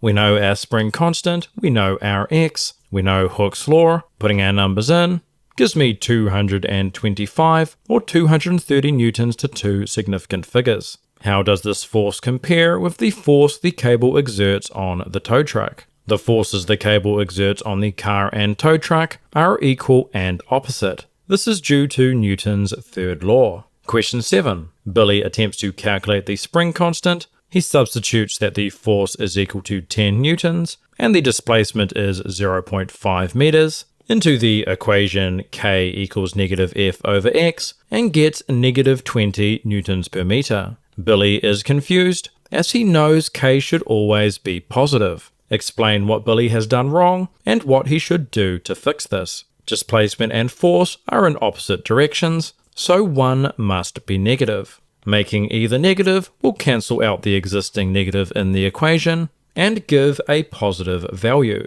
It doesn't matter which one you choose to be negative, choosing either one will cancel out this negative here. Question 8. Marco sits on a motorbike. The motorbike has two suspension springs which compress under his weight. When his twin brother Lionel of the same mass also climbs aboard, how will the distance the springs compress change? Doubling the mass on the springs doubles the downwards force on the springs. Because the spring constant doesn't change and the force is negative kx, doubling the force doubles the distance the springs compress. That is to say, if our spring constant doesn't change and we double the force, our x must double as well. Circular motion. Question 1. Complete the table below. We have a list of planets, their orbital periods, their orbital radius, and we need to calculate their distance per orbit and their orbital speed. The distance per orbit is just the circumference of the circle that they trace, which is 2 pi times the radius. The orbital speed is distance over time, where we can use the distance per orbit divided by the orbital period. We know the distances per orbit, and although we know our orbital periods, we need these values in seconds. We can convert 365 days by first multiplying it by 24 hours, and then 60 minutes, and finally 60 seconds. For 88 days, we do exactly the same. For our values in years, however, we also need to multiply this by the amount of days in a year, which is 365. Putting those numbers in gives us our orbital speeds. Question 2. A satellite orbits Earth every 90 minutes at an altitude of 400 kilometers. The radius of Earth is 6,400 kilometers. Calculate the radius of the satellite's motion. If we imagine our Earth and our satellite above, the radius of our motion is going to be the radius of the Earth plus the altitude of the satellite. Putting those numbers in gives me 6,800 kilometers, or 6.8 times 10 to the 6 meters. Calculate the distance the satellite travels for each orbit. This is just our 2 pi r. Putting in our radius gives us 4.273 times 10 to the 7, or 4.3 times 10 to the 7 meters to two significant figures. Calculate the orbital period of the satellite in seconds. We have our orbital period in minutes. To get it into seconds, we just need to multiply it by 60, which gives me 540 seconds. Calculate the velocity of the satellite. Velocity is distance over time, where we can use the distance for one orbit divided by the time for one orbit, which gives me 79,130 or 80,000 meters per second to two significant figures. Question 3. The Sky Tower's revolving restaurant completes one full revolution every hour. Calculate the restaurant's rotational period in seconds. We have our orbital period of an hour, in which there is 3,600 seconds. 60 minutes times 60 seconds. Calculate the length of the path traveled by a diner 5.8 meters from the center of the tower. The length of the path is going to be the circumference, which is 2 pi times the radius, where the radius is our 5.8 meters, which gives me 36.44 or 36 meters to two significant figures. Calculate the tangential velocity of the diner. Velocity is distance over time, where we can use the distance in one rotation, which we found in part B, divided by the time for one rotation, which we found in part A. That gives me 0.01012 or 0.010 meters per second to two significant figures. Question 4. The tip of a lawnmower blade rotates 2,800 times per minute. The length of the blade, measured from the center of rotation to the tip, is 0.5 meters. Calculate the distance traveled by the tip of the blade during one full revolution. This distance is the circumference of our circle, which we can find with 2 pi r, where our radius is 0.5, which gives us 3.142 or 3.1 meters to two significant figures. Calculate the velocity of the tip of the lawnmower blade. Our velocity is our distance over time, where we can use the distance for one full revolution that we found in part A, and we know that the blade rotates 2,800 times per minute, and so to find our time, we take our 1 minute or 60 seconds and divide that into 2,800, which gives us 0.02143 seconds. Putting that number in gives us 146.6 or 150 meters per second to two significant figures. Question 5. The pulsar PSR J174824446AD is observed to rotate 716 revolutions per second. The pulsar has an estimated radius of 16 kilometers. Calculate the rotational period of the pulsar. We know that in 1 second we have 716 revolutions, so to find our period, we divide 1 second into 716, which gives us 0.001397 or 0.0014 seconds to two significant figures. Calculate the distance a point on the surface travels during one full revolution. For this, we need to find the circumference, which is 2 pi r. Putting our radius in gives me 1.005 times 10 to the 5, or 1.0 times 10 to the 5 meters to two significant figures. Calculate the velocity at the surface of the pulsar. We calculated our circumference in the last question. Our velocity is our distance over our time, gives me 7.194 times 10 to the 7, or 7.2 times 10 to the 7 meters per second to two significant figures. Centripetal acceleration. Question 1. Write an equation for r in terms of AC, v, and m. For this, we need to take our equation here, and we can just swap these two values around, which gives me v squared over AC. Question 2. Write an equation for m in terms of FC, v, and r. For this, we take our equation here, multiply both sides by r, and divide both sides by v squared, which gives us FCr divided by v squared. Question 3. Write an equation for v in terms of AC, r, and m. Taking this equation here, we can first of all solve for v squared by multiplying both sides by r and dividing by m, and then square rooting both sides. Question 4. Calculate the centripetal force of the following. A 1200 kilogram car takes a turn around a bend with a radius of 30 meters at a speed of 18 meters per second. Using our centripetal force equation, putting in our mass, our radius, and our velocity, gives us 12,960 or 13,000 newtons to two significant figures.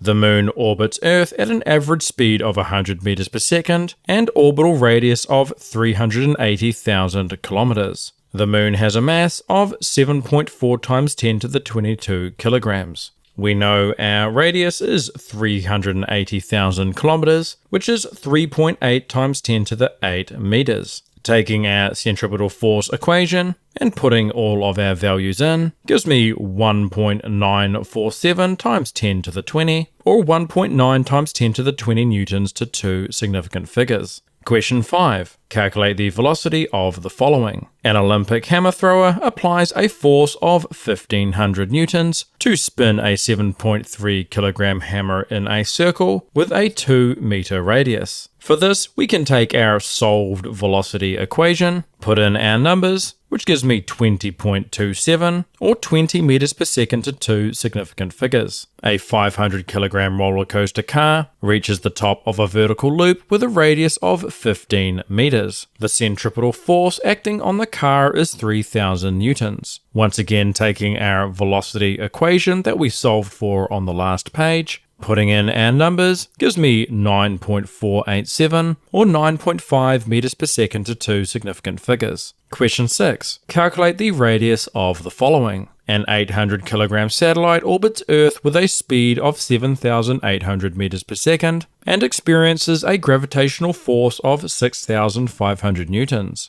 For this, we can take our centripetal force equation, we can solve it for r by swapping our FC and our r around, putting our numbers in, gives me 7.488 times 10 to the 6, or 7.5 times 10 to the 6 meters to two significant figures. A 50 kilogram thrill seeker on a merry-go-round moves at 6.5 meters per second and experiences a centripetal force of 300 newtons. Using our radius equation that we found above, putting in our numbers, gives me 7.042 or 7.0 meters to two significant figures. Question 7. A car travels at 15 meters per second around a flat circular track with a radius of 30 meters. Add labeled arrows to the diagram below to show the direction of the car's centripetal force and velocity. Centripetal force is always towards the center of the circular motion, where centripetal literally translates to center seeking. And furthermore, during circular motion, the velocity vector is always tangential to the circle, or in other words, at right angles to the centripetal force. What provides the centripetal force on the car? This is the friction force between the car's tires and the road surface. This is the case when we have a flat circular track. If instead our road was instead banked, then a portion of our centripetal force could come from the reaction force, because it would have a component towards the center of the circle. Explain how the car can be moving at a constant speed but still be accelerating. Acceleration occurs if the velocity of an object changes. Velocity is a vector, so has both size and direction. While the size of the velocity does not change, the direction does. since as our car goes around the bend, the centripetal force is always going to be changing towards the center of the circle. Therefore, the velocity is changing and the car is accelerating. Calculate the centripetal acceleration of the car. We know that centripetal acceleration is v squared over r. We know the velocity is 15 and that the radius is 30, which gives us 7.5 meters per second. How would this force need to change if the car repeated the turn at the same speed but with more passengers? If the car repeated the turn with more passengers, the mass of the car will be greater. Since F equals mv squared over r, and the speed is the same, since we were told it was the same, increasing the mass will increase the required centripetal force. That is to say that if the radius and the speed is the same,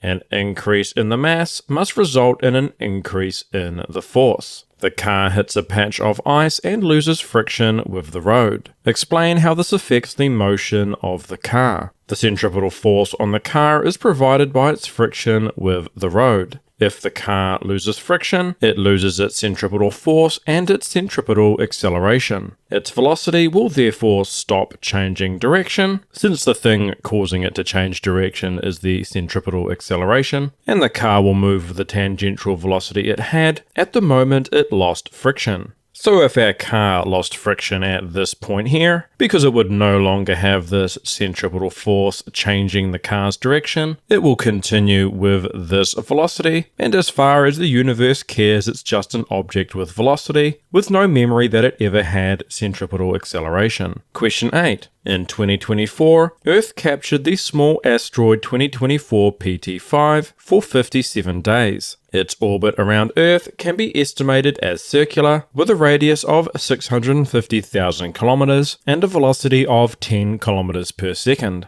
Calculate the centripetal acceleration of the asteroid. We know our velocity of 10 kilometers per second is 10,000 meters per second, and we know that our radius of 650,000 kilometers is 6.5 times 10 to the 8 meters. Knowing our centripetal acceleration equation and putting these numbers in gives me 0.1538 or 0.15 meters per second to two significant figures. If the mass of 2024 PT5 is 1.3 times 10 to the 6 kilograms, calculate the centripetal force required to keep it in this orbit. We know that force is mass times acceleration, and so we just multiply the acceleration we found in the last question by the mass we were just given. That gives me 199,900 or 200,000 newtons to two significant figures. Alternatively, you could use the force equation, mv squared over r, which amounts to exactly the same thing. What provides the centripetal force? This is the gravitational force from the Earth. If 2024 PT5 were to orbit Earth at the same speed, but at a larger orbital radius, how would the required centripetal force need to change? If the orbital radius increased while the speed remained the same, since F equals mv squared over r, the centripetal force would need to decrease. Torque. Question 1. Calculate the torque produced in the diagrams below. We have a wrench, upon which there is a 25 Newton force, at a distance of 10 centimeters away from its center of rotation. Our distance of 10 centimeters is 0.1 meters, and we know that torque is force times distance. Putting these numbers in gives us 2.5 Newton meters. We have a wheelbarrow, upon which there is a 30 Newton force at a distance of 1.3 meters. Once again, torque is force times distance. Putting these numbers in gives us 39 Newton meters. We have a person weighing 72 kilograms standing on a diving board 1.1 meters from the pivot point. In this question, our force is the gravitational force, which is mass times the acceleration due to gravity, which gives us 710 newtons. Torque is force times distance. Putting these numbers in gives me 780 Newton meters to two significant figures. We have a crane, which is lifting a 1200 kilogram load, a distance of 25 meters away from the pivot point. Once again, our force is gravitational, so is mass times the acceleration due to gravity. Putting those numbers in gives me 12,000 newtons. Torque is force times distance. Putting these numbers in gives me 300,000 Newton meters. Question 2. Explain why a longer wrench requires less effort to untighten a bolt. The torque produced is described by the equation torque is force times distance. Using a longer wrench increases the distance. Therefore, to produce the same amount of torque, a smaller force is required. And so looking at our equation, if we have the same amount of torque, if we increase the distance that we're applying the force, we can see that our force will decrease.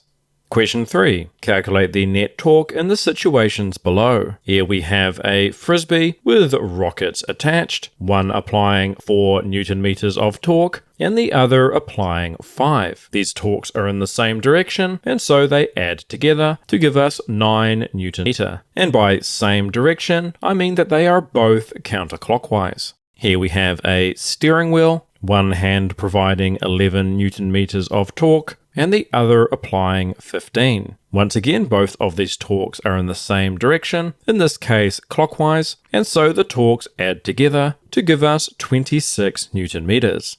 Here we have 2 people on a seesaw, one applying 920 Newton meters of torque and the other applying 730. These torques are in the opposite directions, this one being counterclockwise and this one being clockwise. The torques therefore subtract and we get 190 Newton meters. And now just to note, I made the decision to make this one positive and this one negative. If I had done this the other way around, then I would have had 730 minus 920. That would have given me negative 190, which would also be totally fine. Question 4. A 12 kilogram uniform plank is placed on a pivot. Calculate the net torque in the situations shown below. We have our plank, which is 2 meters long, and we have a pivot, which is 0.5 meters from one end. Because the gravitational force from the weight of our plank acts from the middle of the plank, it must be 1 meter from the end, which means that the distance to our pivot is 0.5 meters. The size of our force, because it's gravitational, is just mass times gravity, putting these numbers in, gives me 117.6 newtons. To find the torque, that is force times distance, putting these numbers in, gives me 58.8 or 59 Newton meters to 2 significant figures. For B, we once again have our 2 meter plank, however now our pivot is placed 1.2 meters from this end here. We once again know our force of gravity acts from the middle of the plank, which is once again 1 meter from the end. That means the distance to our pivot must be the remaining 0.2 meters. Knowing that torque is force times distance, using the force that we calculated here, since our mass is still the same, gives us 23.52 or 24 Newton meters to 2 significant figures. And once again we have the same plank. However, now our pivot is placed in the middle, 1 meter from the end. In this case, if we go torque is equal to force times distance, although there is still a gravitational force, because it acts at the pivot, its distance from the pivot is 0, and therefore the torque that it exerts is also 0.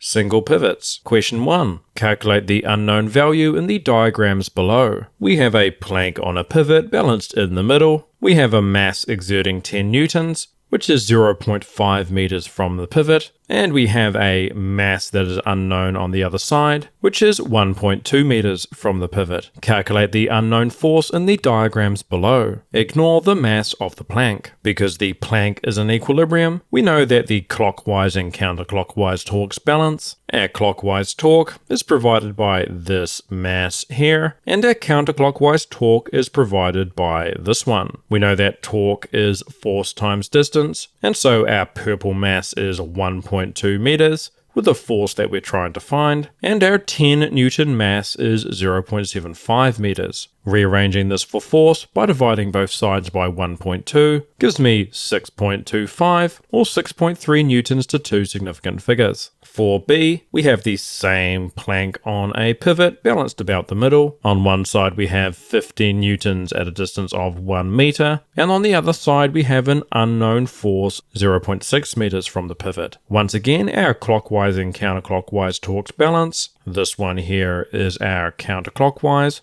and this one here is our clockwise. Once again, the torque is the force we're trying to find, multiplied by the distance it is from the pivot, 0.6. And on the other side we do the same, where our numbers are 15 and 1. Rearranging this for force by dividing both sides by 0.6 gives me 25 newtons. For part C, we have our same plank balanced on our pivot, a 5 Newton mass on one side, a distance of 1.6 meters from the pivot, and a 10 Newton mass on the other side, which is an unknown distance. Once again, we know that the clockwise torque must equal the counterclockwise, where this once again is our clockwise and this is our counterclockwise. For our clockwise, we know that the force is 10, and this time we don't know the distance. On the other side, we know both the force and the distance. Rearranging this for distance by dividing both sides by 10 gives me 0.8 meters. For part D, once again we have our pivot with 18 newtons, a distance of 1.2 meters on one side, and 12 newtons, an unknown distance, on the other. We know that the clockwise and counterclockwise torques balance, where this one is our counterclockwise and this one is our clockwise. Torque is our force of 12 times our unknown distance, and on the other side our known force and our known distance. Rearranging this for distance by dividing both sides by 12 gives me 1.8 meters.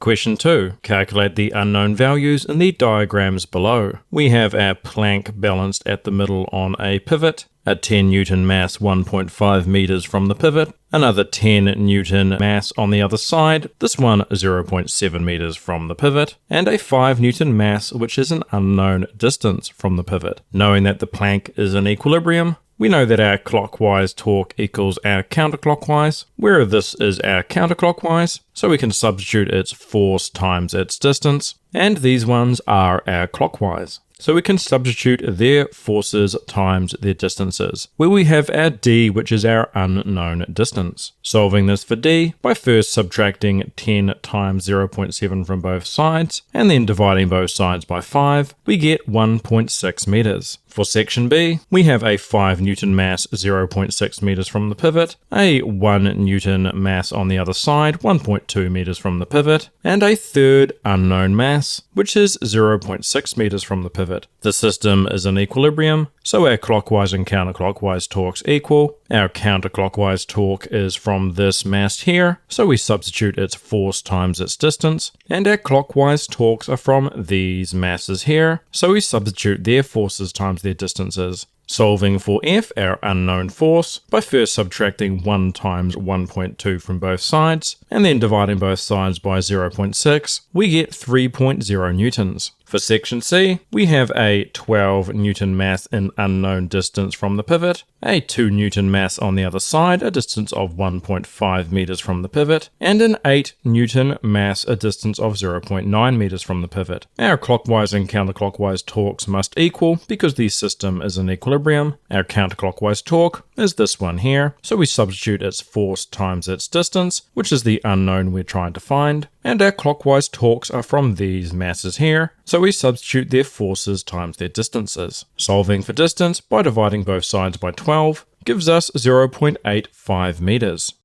Question 3. A pirate ship navigator, caught writing distances without units, is sentenced to walk the plank. The 6-meter plank pivots at the edge of the ship, half over the water and half on the deck. A 120 kilogram treasure chest counterbalances the 76 kilogram navigator. As the navigator reaches the end of the plank, calculate the distance from the pivot the treasure chest must be placed to ensure it doesn't tip. To start with, we can find the force from the navigator and the force from the chest, knowing that these are gravitational forces, and we just need to multiply their masses by the acceleration due to gravity, which gives me 744.8 and 1,176 newtons. For our plank not to tip, our system must be in equilibrium, and so our torques must balance. Where our chest provides the clockwise torque, so we substitute in its force times its distance that we're trying to find, and our navigator produces the counterclockwise torque, so we substitute in their distance times their force. Solving for our distance by dividing both sides by the force from the chest, putting in these numbers, gives me 1.9 meters.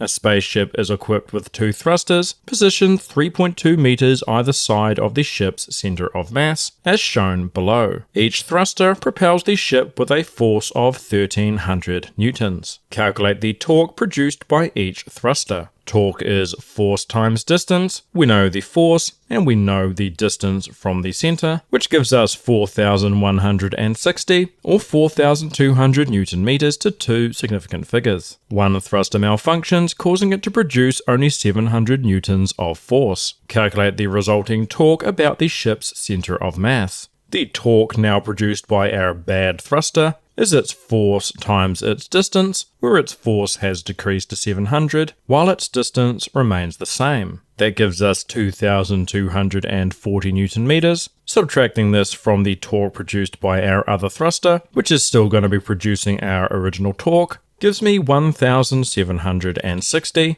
or 1,800 Newton meters to 2 significant figures. The working thruster is able to be moved closer to the ship's center of mass. Calculate the distance it should be moved for it to balance the malfunctioning thruster. If the thruster's torques are balanced, then they must be equal. We know the torque from our bad thruster, we found it in the last section. And we know the torque from our good thruster is going to be its force of 1300 multiplied by its distance that we want to find. Solving for distance by dividing both sides by 1300 gives me 1.846 meters. To find the distance it needs to be moved, we find the difference between its original distance and its new distance that we just calculated. This is 1.354 or 1.4 meters to 2 significant figures. Double pivots. Question 1. Calculate the force provided by the supports indicated with the question mark symbol. For section A, we have a beam that is 2 meters long, supported by 2 pivots, where the value of the force provided by this one is what we're trying to find. We're given that the weight force of the beam is 10 newtons, and we have a 3 newton mass, which is 0.7 meters from the left pivot. To find the value of the force at this pivot, we can consider the torques about this pivot. We choose this pivot because when we form our equilibrium equation, the torque produced by this pivot will be 0 because its distance is 0. That suits us well because we don't have information about it. If we instead made this our pivot, then our equation would instead not feature the force from this pivot, which wouldn't be suitable because it's the force that we're trying to find. And so knowing the system is in equilibrium, we know that our torques must equal, where if this is our pivot, the torque here is counterclockwise, and the torques produced by our 3 and 10 Newton masses are going to be clockwise. Substituting in these forces multiplied by their distances, and solving for F by dividing both sides by 2, gives us 6.05 or 6.1 newtons to 2 significant figures. For section B, we now have a plank that is 20 meters long, has a gravitational force of 40 newtons, has 2 pivots. The left one has the force that we're trying to find. We have a 30 Newton mass, which is 13 meters from this end. In order to find the value of our force here, we need to make this end our pivot. Because the system is in equilibrium, our clockwise and counterclockwise torques will equal. Substituting in our forces times our distances, where we have our unknown force multiplied by the distance of 20, which is the distance this force is away from the pivot, the length of the beam.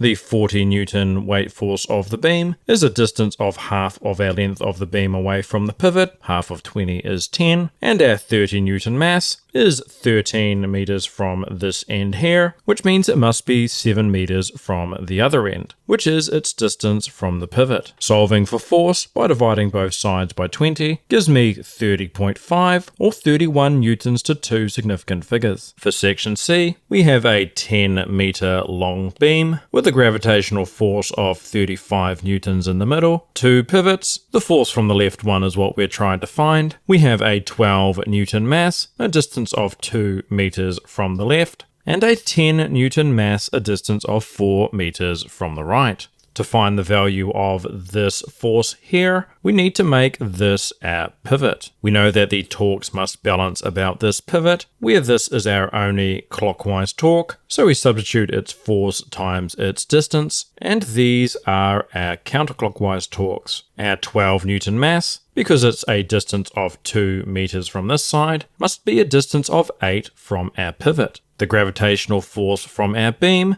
acts in the middle, and so its distance is half of our 10 meters. Our 4 Newton mass is 4 meters from the pivot. Dividing both sides by 10 to solve for our force gives me 31.1, or 31 newtons to two significant figures. Section D has a 15 meter long beam with a gravitational force of 10 newtons in the middle. It has 2 pivots, and in this case we want to find the value of the forces acting at both. We have a 5 Newton mass 4 meters from the left and an 8 Newton mass 3 meters from the right. I'm going to call the force from this pivot F1 and the force from this pivot F2, and we'll start by finding F1. To do so, I need to make this side my pivot, and we'll consider the torques about it. We know that these torques must balance, and that the only clockwise torque is going to be that from our F1. So we substitute in its force times its distance, and our counterclockwise torques are going to be from our gravitational forces, which are our 5 Newton mass, which, because it's 4 meters from the left, means it must be 11 meters from the right. Our 10 Newton weight force of the beam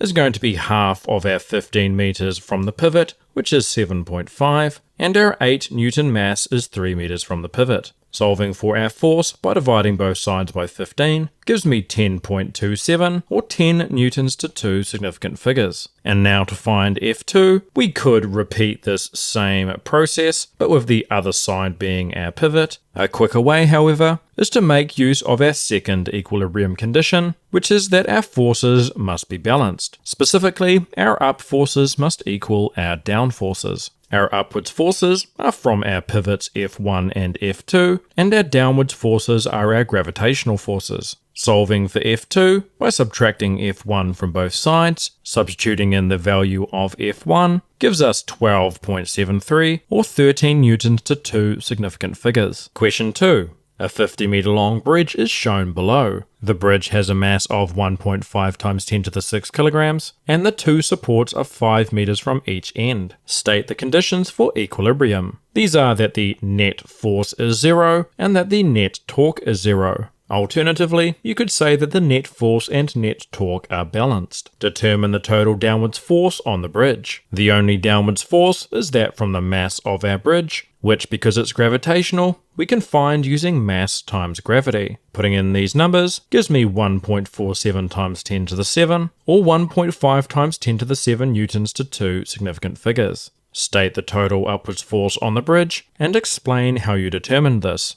Because the bridge is in equilibrium, the net force on the bridge must be 0. This means the total upwards force must equal the total downwards force. The total upwards force is therefore 1.5 times 10 to the 7 newtons, the same as what we found here. Calculate the total clockwise torque about support A. We know that torque is force times distance, we know the force, and because we know the total length of the bridge is 50, if we take 5 meters away from each end, that means that the distance between the supports is 40. That means the distance from our support A to the middle must be half of this, or in other words, 20. That gives me 2.94 times 10 to the 8, or 2.9 times 10 to the 8 Newton meters. State the total counterclockwise torque on the bridge, and explain how you determined this. Because the bridge is in equilibrium, the net torque on the bridge must be 0. Given that this is one of our equilibrium conditions. This means the total clockwise torque must equal the total counterclockwise torque. The total counterclockwise torque is therefore 2.9 times 10 to the 8 Newton meters, the same as what we found in the last question.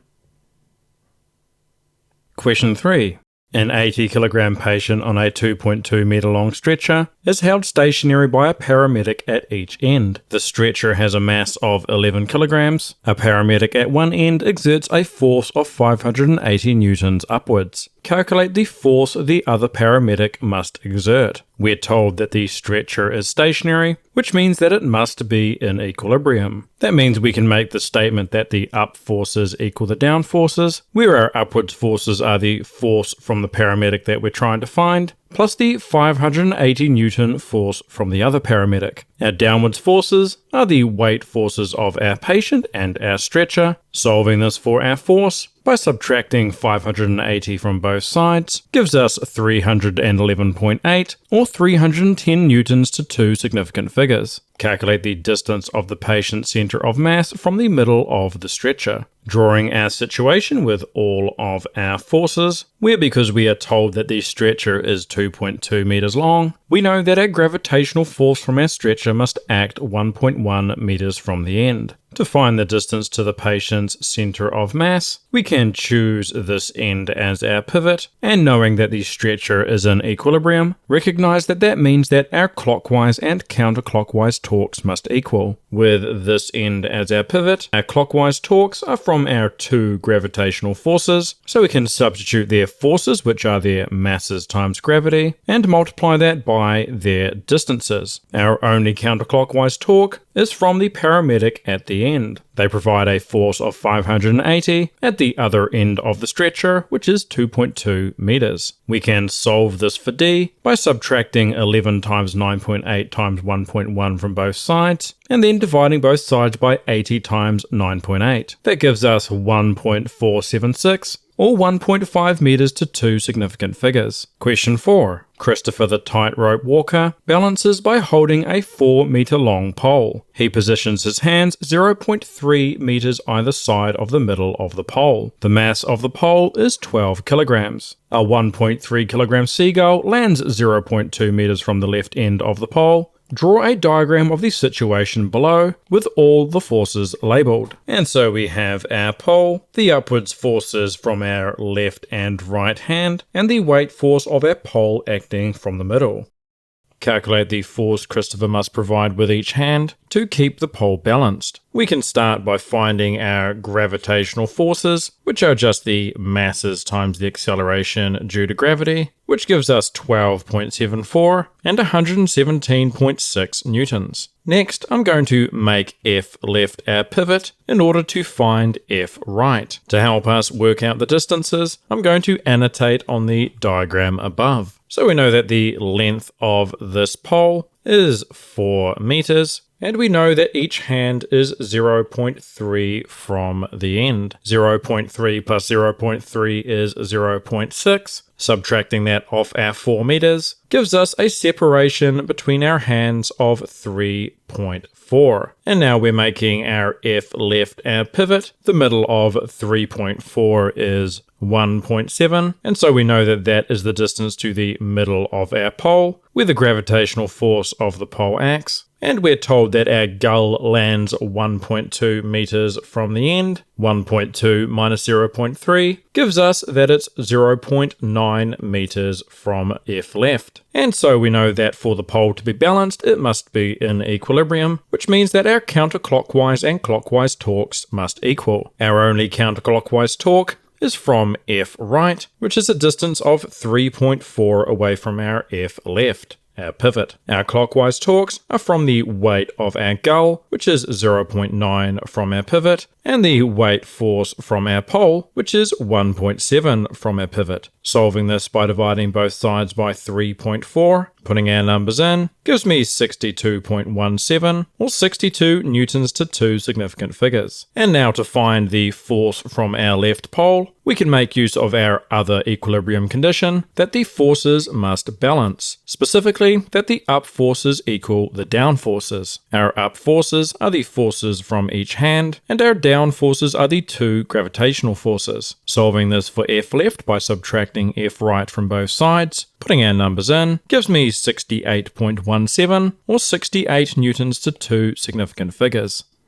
Kinetic energy. Question 1. Write an equation for V in terms of EK and M. To solve for V squared, we can double both sides and divide by mass, and then finally take the square root of both sides. Question 2. Calculate the kinetic energy of the following. A 70 kilogram skateboarder coasting downhill at 4 meters per second, taking our kinetic energy equation, putting in our mass and our velocity, gives me 560 joules. A 0.12 kilogram wood pigeon flying at 10 meters per second through the forest, once again taking our kinetic energy equation, putting in our numbers, gives me 6.0 joules. Question 3. calculate the speed of the following. A 25 kilogram sheepdog running with 450 joules of kinetic energy, using our velocity equation that we found in question 1, putting our energy and our mass in, gives me 6.0 meters per second. A 75 kilogram surfboarder with 2,300 joules of kinetic energy while riding a wave. Once again, taking our velocity equation, putting in our numbers, gives me 7.832 or 7.8 meters per second to two significant figures. Question 4. Calculate the mass of the following. A kayaker paddling at 3.8 meters per second with 90 joules of kinetic energy. Taking our kinetic energy equation and solving it for mass by doubling both sides and dividing both sides by v squared, putting our numbers in, gives me 12.47 or 12 kilograms to two significant figures. A hiker's backpack sliding down a hillside at 5.1 meters per second with 50 joules of kinetic energy. We have our kinetic energy equation, once again solving it for mass by doubling both sides and dividing by v squared, putting our numbers in, gives me 3.845 or 3.8 kilograms to two significant figures. Question 5. An impatient driver is caught driving at 60 kilometers per hour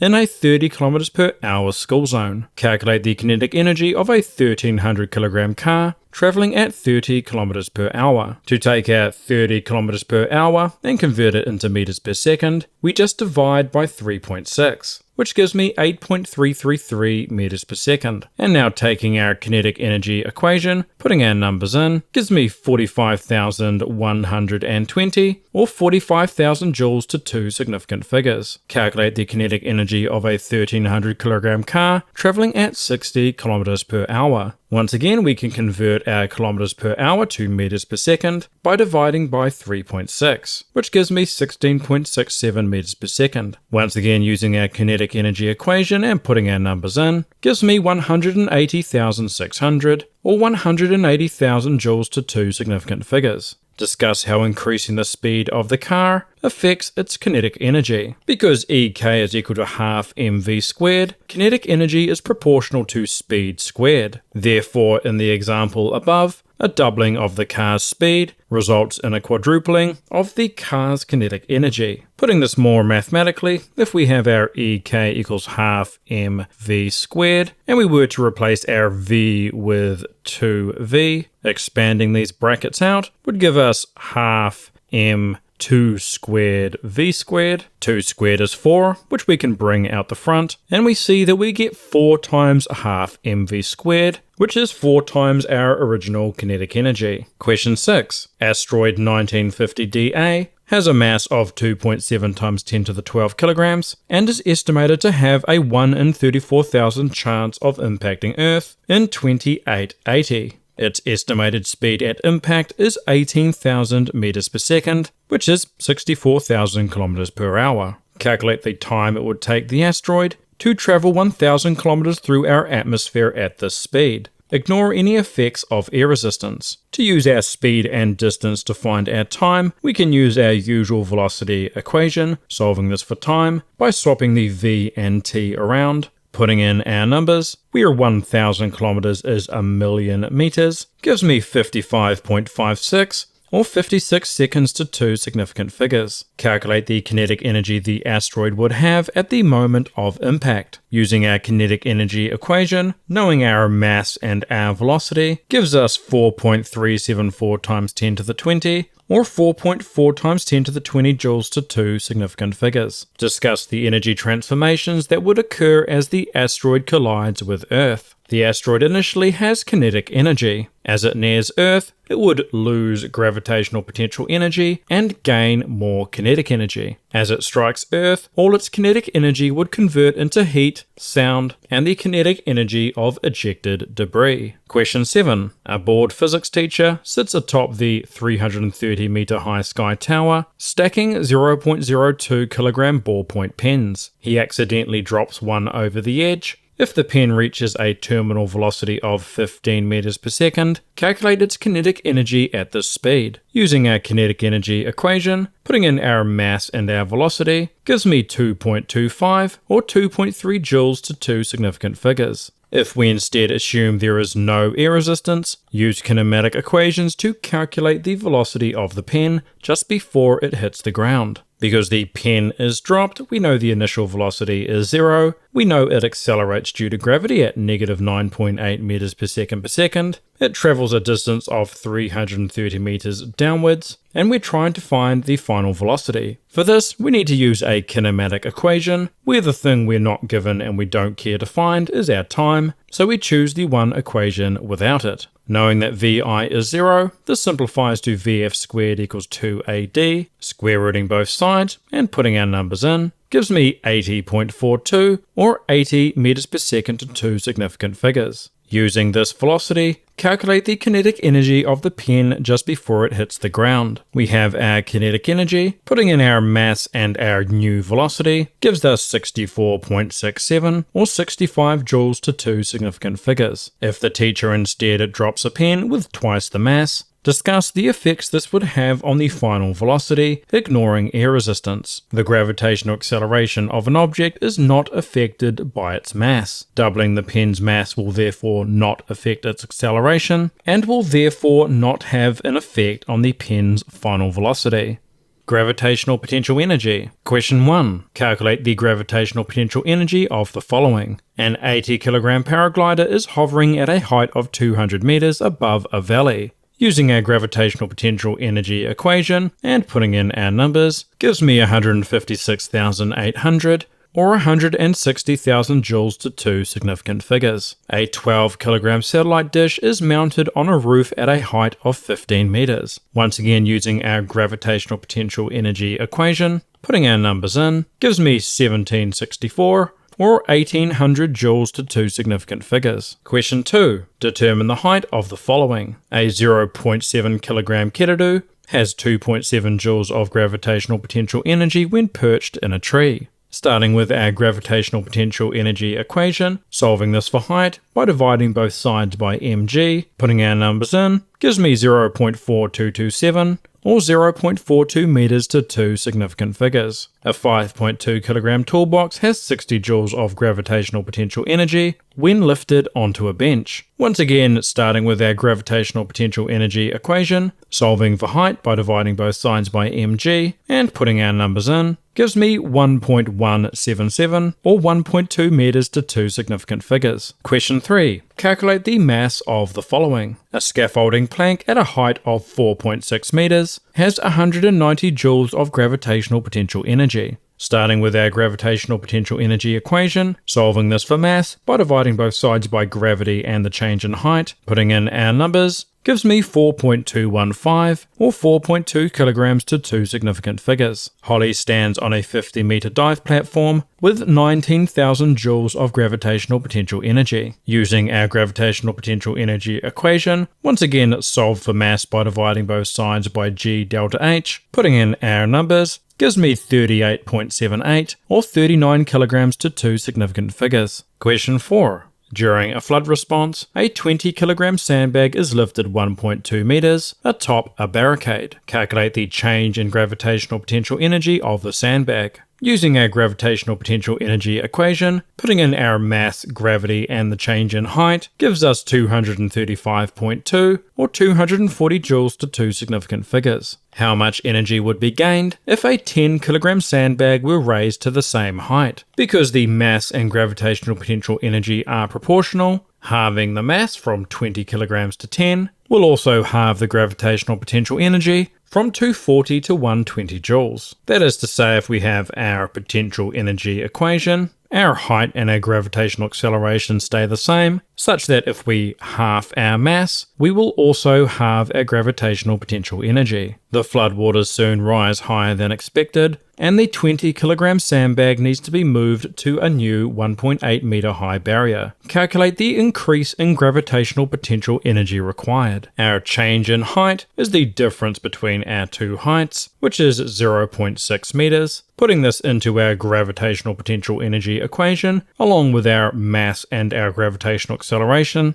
gives me 117.6 or 120 joules to two significant figures. Question 5. A 29 kilogram lawnmower is pushed up a slope to a height of 1.2 meters. Calculate the change in gravitational potential energy of the lawnmower. Using our gravitational potential energy equation, putting in our numbers, gives me 341.0 or 340 joules to two significant figures. How would the change in gravitational potential energy be different if a steeper slope was used to reach the same height? The change in height is the same, and a steeper slope would not change the mass or gravitational acceleration. Because our gravitational potential energy is mg times the change in height, the gravitational potential energy would not be different. That is to say that the mass is the same because we're using the same lawnmower, our gravitational acceleration stays the same, and we're moving the lawnmower to the same height, just taking a different path, which means that our gravitational potential energy must be the same. How would the change in gravitational potential energy be different if the lawnmower was pushed the same distance across flat ground? Pushing the lawnmower across flat ground would not affect its height. Since the change in height is therefore zero, and the gravitational potential energy is mg delta h, the gravitational potential energy of the lawnmower will not change. In other words, because delta h is zero, this whole side of the equation becomes zero, and we see that the change in gravitational potential energy is zero. Elastic potential energy. Question 1. Write an equation for K in terms of EP and X. Starting with our potential energy equation, we can solve this for K by doubling both sides and dividing by X squared. Question 2. Write an equation for X in terms of EP and K. Once again, starting with our potential energy equation, we can solve for X squared by doubling both sides and dividing by K, and finally by square rooting both sides. Question 3. Calculate the elastic potential energy stored in the following. A bungee cord with a spring constant of 100 newtons per meter stretches by 1.5 meters. Using our potential energy equation, we have our K and we have our X. Putting those numbers in gives me 112.5 or 110 joules to two significant figures. A garage door spring with a spring constant of 600 newtons per meter compresses by 0.1 meters. Starting again with our potential energy equation, we have both our K and our X values, which gives me 3 joules. Question 4. Calculate the displacement for the following. A catapult stores 150 joules of elastic potential energy with a spring constant of 120 newtons per meter. For this, we can use the equation that we found in question 2, put our numbers in, which gives me 1.581 or 1.6 meters to two significant figures. A pogo stick compresses, storing 90 joules of energy with a spring constant of 250 newtons per meter. Once again, starting with our solved X equation, we know both the EP and the K, which gives me 0.8485 or 0.85 meters to two significant figures. Question 5. Calculate the spring constant of the following. A trampoline stores 100 joules of energy when stretched by 0.5 meters. For this, we can use the equation that we found in question 1, where we have both our EP and our X, which gives me 800 newtons per meter. A bowstring stores 60 joules of energy when pulled back 0.3 meters. Once again, starting with our solved K equation, putting our numbers in gives me 1,333 or 1,300 newtons per meter to two significant figures.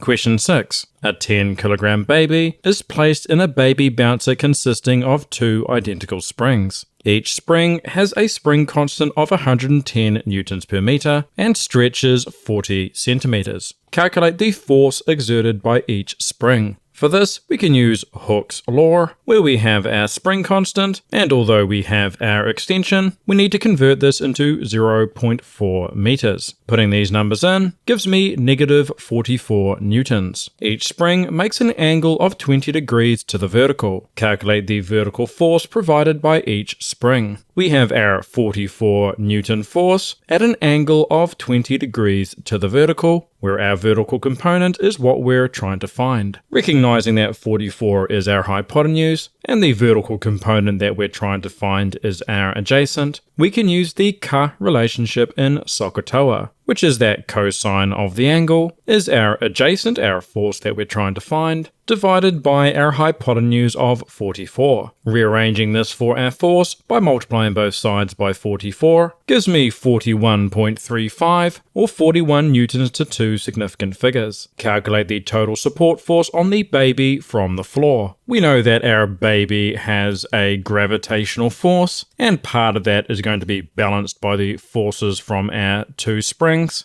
But there's going to be some leftover component that's going to be balanced out by our support force. First of all, finding our gravitational force by taking the mass of the baby and multiplying that by gravity, putting our numbers in, gives me 98 newtons. And now recognizing that the up force must equal the down force, where our upwards forces are our support force that we're trying to find, plus the force from our springs, of which there are two. These must equal our down force, which is just our gravitational force. Solving this for our support force by subtracting 2F spring from both sides, putting our numbers in, gives me 15.3 or 15 newtons to two significant figures.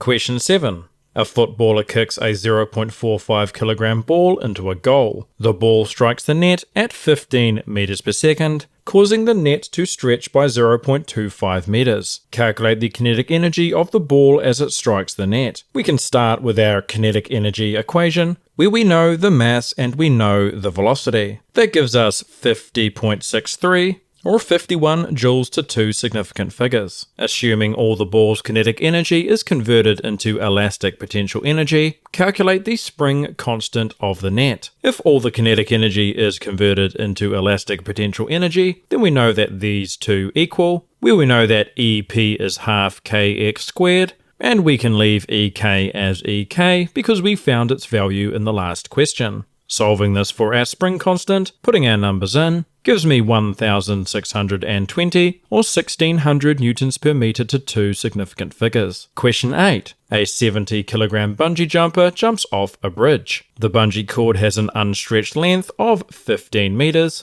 and a spring constant of 50 newtons per meter. Calculate the jumper's change in gravitational potential energy after they've fallen 15 meters. We can start with our gravitational potential energy equation, where we know all three of these numbers, which gives me 10,290 or 10,000 joules to two significant figures. Calculate the extension required for the force from the bungee cord to equal the gravitational force on the bungee jumper. First of all, we know gravitational force is mass times gravity. Putting in these numbers gives me 686 newtons. We can now use Hooke's law, where we know that the F must be the same as our gravitational force, and we know our spring constant, and we just want to solve for our X. We can do so by dividing both sides by K, putting our numbers in, gives me 13.72 or 14 meters to two significant figures. Describe the motion of the bungee jumper before, during, and after this moment. Before the force is balanced, the gravitational force is larger than the force from the bungee. The net force and acceleration are downwards, and therefore the bungee jumper's downwards velocity increases. And so we can imagine our bungee jumper. They will have a force of gravity, the size of which will not change, and there'll be a force from the bungee cord upwards, which will be opposing this force. Initially, as the bungee jumper falls, the size of the force from the bungee cord will be less than the gravitational force, and so the net force and acceleration would be downwards, causing them to accelerate and their velocity to increase. When the force is balanced, the net force is 0, and the bungee jumper briefly falls at a constant velocity. After the force is balanced, the force from the bungee grows larger than the gravitational force, such that the net force and acceleration are now upwards, and therefore the bungee jumper's downwards velocity decreases. And so we've reached a point where our bungee force is now greater than our gravitational, meaning that our net force and net acceleration are now upwards, in opposition to our downwards velocity, which will cause that downwards velocity to decrease. Calculate the elastic potential energy stored in the bungee cord after the bungee jumper has come to a rest. Using our elastic potential energy equation, where we know the spring constant, and we know that when the bungee jumper has come to a rest, the gravitational and bungee forces will balance. The extension at that point is what we found in part B. That gives us 4,706, or 4,700 joules to two significant figures. Conservation of energy. Question 1. Complete the energy flow diagrams below by filling in the missing energy values. Section A has a burning matchstick, where we have 1000 joules of chemical energy being converted into 150 joules of light energy and some amount of heat energy. This amount of energy is simply the energy left over from our 1000 after we've subtracted our 150 light energy, which is 850. Section B has a boiling kettle, which starts off with 150 kilojoules of electrical energy that is converted to 130 kilojoules of heat energy and some amount of sound energy. This amount is what's left over when you subtract 130 from our 150, which is 20 kilojoules. Section C has a bouncing basketball, where we start off with some amount of gravitational potential energy, and then as the ball falls, this is converted to 20 joules of kinetic energy. Because energy is conserved, that means our starting energy must have been 20 as well. As the ball bounces, we have 2 joules lost as heat energy, some amount lost as sound energy, and some amount lost as elastic potential energy. This unknown elastic potential energy is then converted into kinetic energy as the ball bounces upwards again, and because we know all of this energy must have come from here, these two must be equal, and so our elastic potential energy is 17. As our ball moves upwards, it comes to a stop, and all of its energy is now gravitational potential energy, and has been converted from our 17 joules of kinetic energy. Our final unknown is our amount of sound energy, which if we take our 20 joules, subtract 17 and subtract 2, we're left with 1 joule.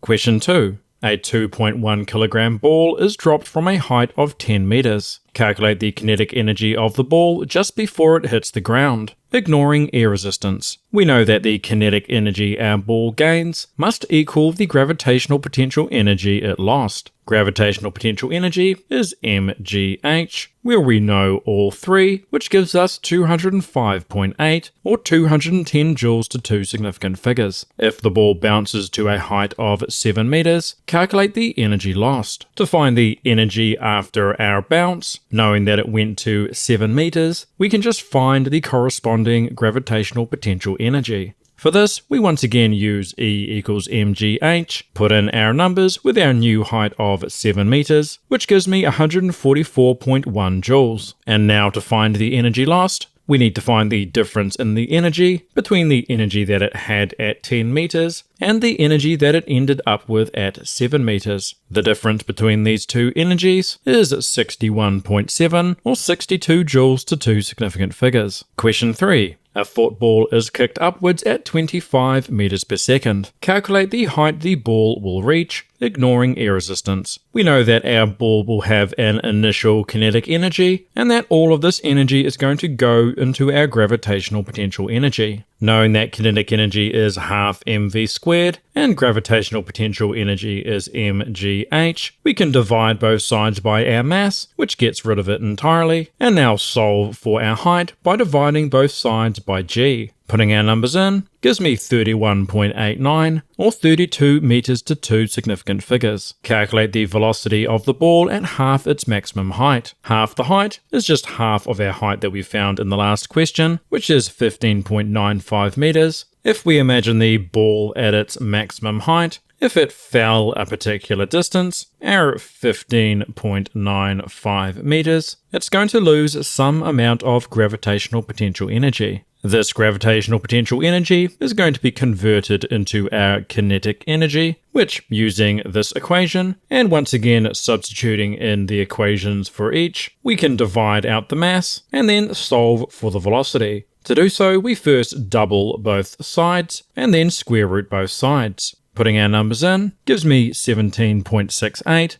or 18 meters per second to two significant figures. A 70 kilogram adrenaline junkie bungee jumps off Kawerau Bridge. The bungee cord has a spring constant of 150 newtons per meter, and its length increases by 30 meters as it stretches. Calculate the maximum elastic potential energy stored in the cord. The equation for our elastic potential energy is this one here. Knowing our spring constant and knowing our extension, that gives us 67,500 or 68,000 joules to two significant figures. Assuming energy is conserved during the jump, calculate the distance the bungee jumper fell. We know that our bungee jumper fell a certain height, and that at the top of this height they would have had some potential energy given by mgh. As they fell, this energy would be transferred into kinetic energy and then eventually end up as stored elastic potential energy in the bungee cord, which we found in the last question. And so we can solve this equation for h by dividing both sides by mg, putting our bungee energy in the equation, along with our mass and the acceleration due to gravity, gives us 98.40 or 98 meters to two significant figures. Question 5. A 9mm handgun fires bullets with a mass of 8.0 grams and a muzzle velocity of 370 meters per second. Calculate the kinetic energy of the bullet as it leaves the muzzle. We can first of all convert our 8 grams into kilograms by dividing 8 by 1000, and then knowing our kinetic energy equation and knowing both our mass and our velocity, we get 547.6 or 550 joules to two significant figures. Assuming no energy is lost to air resistance, calculate the height the bullet would need to be dropped to reach the same speed. And so, knowing this kinetic energy, we can use the gravitational potential energy equation and find the height associated with this energy. Solving for height by dividing both sides by mg, putting our numbers in, gives me 6,985 or 7,000 meters to two significant figures. Question 6. A 1,200 kilogram car stops at the highest point of the Auckland Harbour Bridge, 43 meters above sea level. The driver then puts the car into neutral and lets it roll without using the brakes. The car reaches the bottom and is now 15 meters above sea level. Calculate the change in gravitational potential energy experienced by the car. Our change in height is 43 minus 15, which is 28 meters. Using this to find our gravitational potential energy, putting our numbers in, gives me 329,300 or 330,000 joules to two significant figures. Assuming no energy losses, calculate the speed of the car at the bottom of the bridge. Knowing the change in gravitational potential energy, and knowing that this must have been converted into our kinetic energy, we can use our kinetic energy equation, solve it for our velocity by first doubling both sides, dividing both sides by the mass and square rooting. Putting our numbers in gives me 23.43 or 23 meters per second to two significant figures. Work. Question 1. Calculate the amount of work performed in the following. A gardener pushes a lawnmower with a force of 45 newtons across a lawn for 8 meters. Knowing that work is force times distance, and having both of these quantities, we get 360 joules. The spring in an air rifle is compressed by 0.12 meters with a force of 30 newtons. Once again, using that work is equal to force times distance, knowing both of these quantities, gives us 3.6 joules. A farmer drags a crate of apples 5.5 meters across a floor by exerting 40 newtons of force. Work is force times distance, our force is 40, our distance is 5.5, which gives me 220 joules. A rugby player pushes a tackling sled with a force of 120 newtons for 3.5 meters. Work is force times distance. Our rugby player applies a force of 120 over a distance of 3.5 meters, which gives me 420 joules. Question 2. A builder uses a pulley to lift a 40 kilogram bag of cement 7.2 meters upwards, while another builder carries an identical bag along an angled path to the same location. Calculate the work done against gravity by the builder using the pulley. Knowing that work is equal to force times distance, where the force that the builder is overcoming is the gravitational force from the bag, which we can find knowing that force is mass times gravity. Putting these numbers in gives us 392 newtons. Putting this into our work equation gives us 2,822 or 2,800 joules to two significant figures. Compare the work done against gravity by each builder. The mass of the bags is the same, so the gravitational force they are working against is the same. They both move the bags the same vertical distance, so the work they perform against gravity must be the same. Question 3. A helicopter lifts a bucket filled with water out of a lake to fight a fire. The bucket and water have a combined mass of 500 kilograms and are lifted to a height of 50 meters at a constant speed. What is the work done by the helicopter to lift the bucket of water to this height? To find our work, we can use force times distance, where the force is the gravitational force on our water bucket, which is mass times gravity. Putting in these numbers gives us 4,900 newtons. Putting that into our work equation gives us 245,000 joules or 250,000 joules to two significant figures. The helicopter later lifts a bucket with half the mass to the same height. How does the work done compare to the first lifted bucket? If the bucket has half the mass, it will experience half the gravitational force. Since work is equal to force times distance, and the height is the same, the amount of work required will be halved. In other words, since our gravitational acceleration is the same, if we were to halve the mass, we must halve the force, and if we lift it to the same height and we've halved the force, then we must halve the work. Question 4. Leo carries 20 kilogram bags of potting mix upstairs to his vegetable garden. Each bag moves a vertical distance of 3.6 meters. Calculate the gravitational potential energy gained by each bag. Gravitational potential energy is mgh. We know the mass, the acceleration due to gravity, and the height, which gives us 705.6 or 710 joules to two significant figures. Leo decides to try a longer 12-meter path up a gently sloping ramp. How does the gravitational potential energy gained by the bag compare to when Leo used the stairs? Although Leo takes the bag along a longer path, the distance moved against gravity is the same. Since E is equal to mgh and the mass of the bag does not change, the gravitational potential energy is the same. That is to say that if our mass is the same, and we know that our gravitational acceleration is constant, even though he's taken a longer path, our h here is purely the vertical distance, the distance moved against gravity. Because this is the same, that means that our gravitational potential energy must be the same. On his next trip, Leo drags the bag up the ramp instead of carrying it. He applies an additional steady force of 60 newtons to overcome friction. Calculate the total work done on the bag. We know our work done against gravity because we found it in part A. The work done against friction is going to be the force times distance, where the force is 60 newtons, and the distance over which it's applied is our 12-meter long ramp, which gives us 720. The total work done is just the sum of these two works, which is 1,426 or 1,400 joules to two significant figures. Power. Question 1. Calculate the power in the following situations. A wind turbine generates 24,000 joules of energy in 40 seconds. We know that power is work over time, we know the work, and we know the time, which gives us 600 watts. A drone lifts a 2.5 kilogram camera to a height of 12 meters in 8.5 seconds. Knowing that power is work over time, we have the time but we don't have the work. But we know that work is equal to force times distance, where we know our distance is 12 meters, and we know the force is gravitational, so it's equal to mass times gravity. Putting in these numbers gives me 294 joules. Putting that into our power equation gives me 34.59 or 35 watts to two significant figures. A ski lift races a 400 kilogram cable car 80 meters in 90 seconds. Once again, power is work over time. We know the time, but we need to find the work.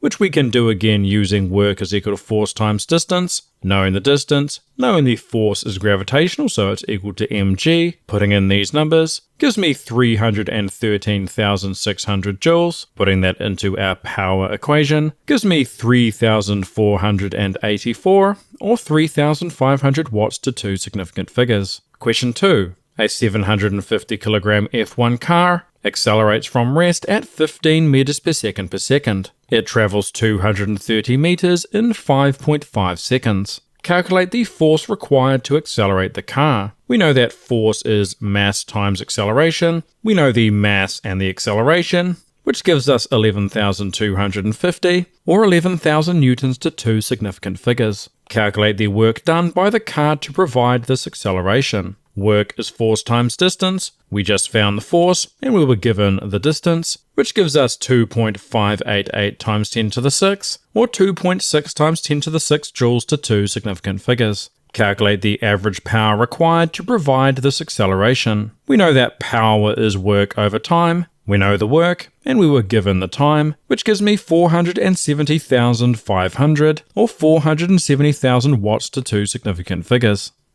Question 3. A solar panel is used to charge a smartphone. The smartphone's battery can store a maximum of 15,000 joules and is initially empty. The solar panel provides 5.8 watts of power. Calculate the time needed to charge the battery. Knowing that power is work over time, solving that for time by swapping our P and our T around, putting in our maximum energy and our power, gives me 2,586 or 2,600 seconds to two significant figures. Clouds reduce the solar panel's output to 3.1 watts. Calculate the additional time required to fully charge the battery from empty. Our new time can be found in the same way that we used in the last question, starting with our power equation, solving it for time, putting our numbers in with our new 3.1 watts, which gives me 4,839 seconds. And now to find the additional time, we need to find the difference between our new time and our last time.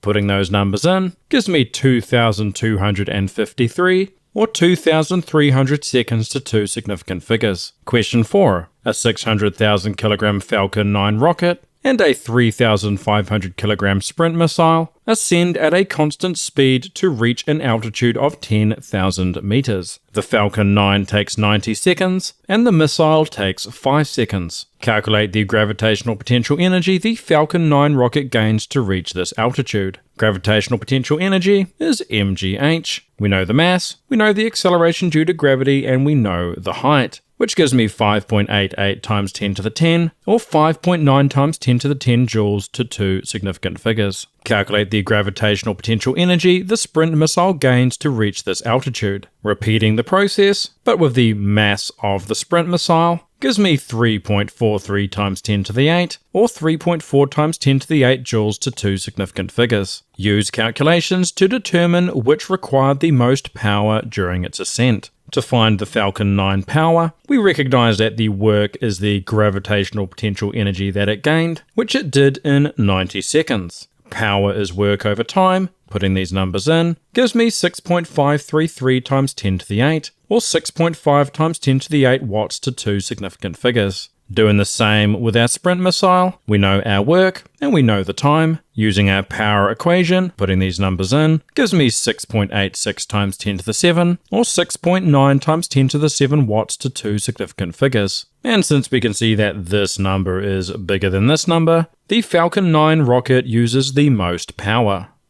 Momentum. Question 1. Calculate the momentum of the following objects. We have a volleyball with a mass of 0.27 kilograms, traveling at a velocity of 20 meters per second. Momentum is mass times velocity. Putting in both of these numbers gives me 5.4 kilogram meters per second. We have a train with a mass of 16,000 kilograms, traveling at a velocity of 3.1 meters per second. Momentum is mass times velocity. We know the mass and we know the velocity, which gives me 49,600 or 50,000 kilogram meters per second to two significant figures. We have a banana with a mass of 12 grams, traveling at 5.6 meters per second. Our mass of 12 grams can be converted into kilograms by dividing it by 1,000, which gives us 0.012 kilograms, which we can then use in our momentum equation, giving us 0.0672 or 0.067 kilogram meters per second to two significant figures. We have the moon with a mass of 7.3 times 10 to the 22 kilograms,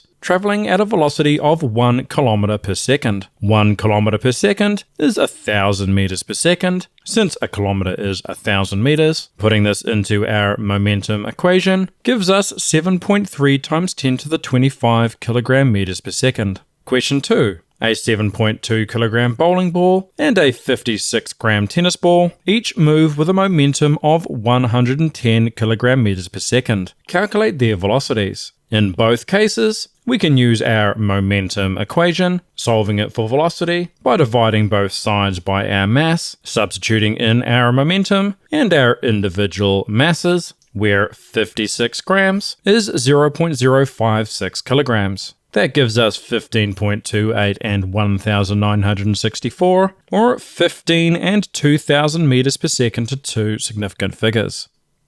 Question 3. A 65 kilogram swimmer pushes off the wall of a swimming pool during a training session. Before contacting the wall, she glides at 1.8 meters per second. After the rebound, she moves away from the wall at 2.2 meters per second. Calculate the swimmer's momentum before she contacts the wall. Momentum is mass times velocity. We know the mass, we know the velocity, which gives us 117, or 120 kilogram meters per second to two significant figures. Calculate the swimmer's momentum after she rebounds. Once again, using that momentum as mass times velocity, putting in our mass and putting in our velocity, gives us 143 or 140 kilogram meters per second to two significant figures. Calculate the change in momentum of the swimmer. We know our initial and our final momentums, however, because they're in the opposite direction, we need to make one of them negative. It doesn't matter which one, for reasons I'll explain at the end of the question.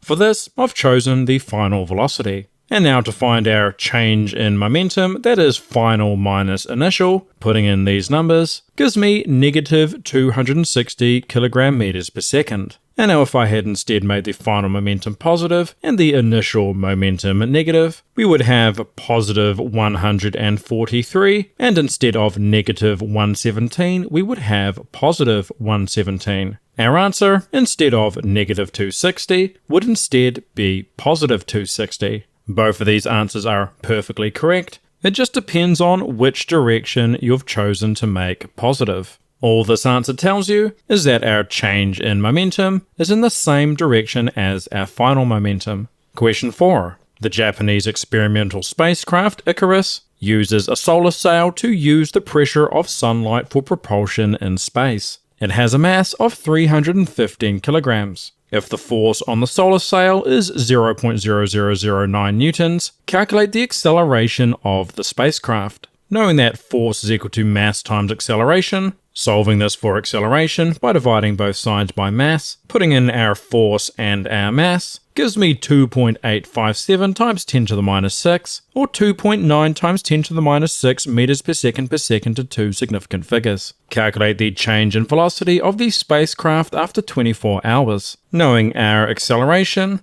and knowing our time is 24 hours, which if we multiply that by 60 times 60, gives us 86,400 seconds. And now if we make our initial velocity 0, our final velocity is going to be our change in velocity. The one thing we don't have and we don't care to find is our distance, so we choose the one kinematic equation without it. Vi is 0, so this becomes AT. Putting in our numbers gives me 0.2468 or 0.25 meters per second to two significant figures. Calculate the change in momentum of the spacecraft after 24 hours. We know that momentum is mass times velocity. We know the mass and we know the change in velocity, which gives us 77.74 or 78 kilogram meters per second to two significant figures.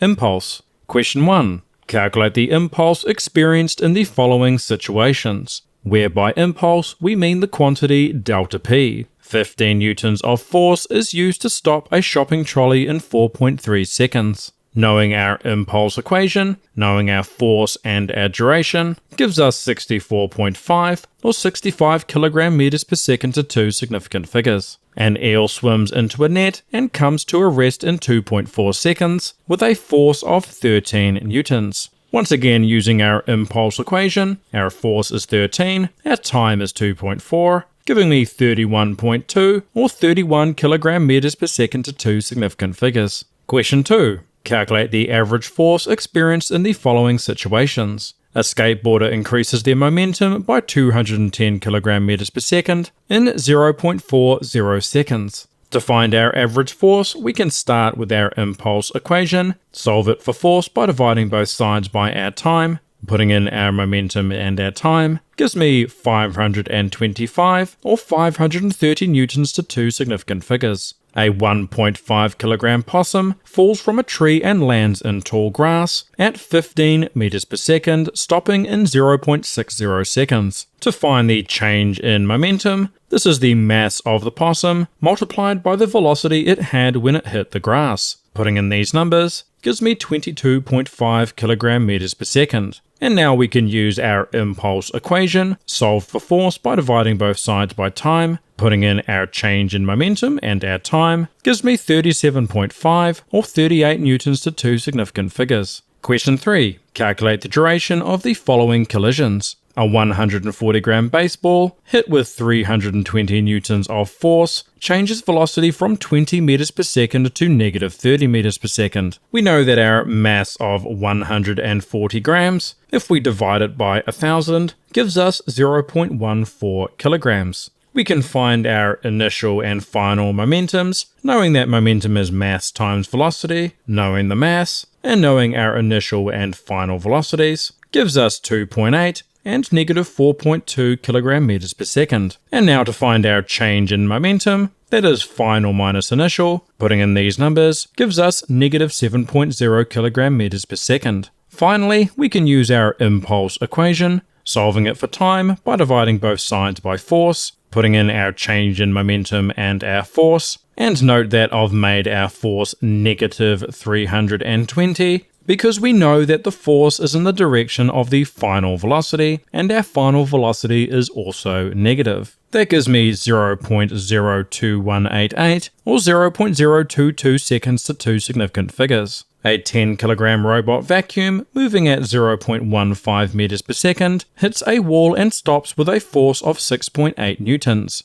We can find the change in momentum, knowing the mass and knowing the change in velocity, which, because it starts with this velocity and then comes to a stop, is just going to be this velocity, giving me 1.5 kilogram meters per second, which we can use in our impulse equation, solve for time by dividing both sides by force, putting our numbers in, gives me 0.2206 or 0.22 seconds to two significant figures. Question 4. In 1972, a Serbian flight attendant survived an 11,000 meter fall after her plane exploded. The snow helped cushion her landing, allowing her to survive the impact. The terminal velocity of a falling person is approximately 55 meters per second. Assuming her mass to be 60 kilograms, calculate her momentum just before she landed. Momentum is mass times velocity. We know her mass, and we know the terminal velocity of a falling person, which gives us 3,300 kilogram meters per second.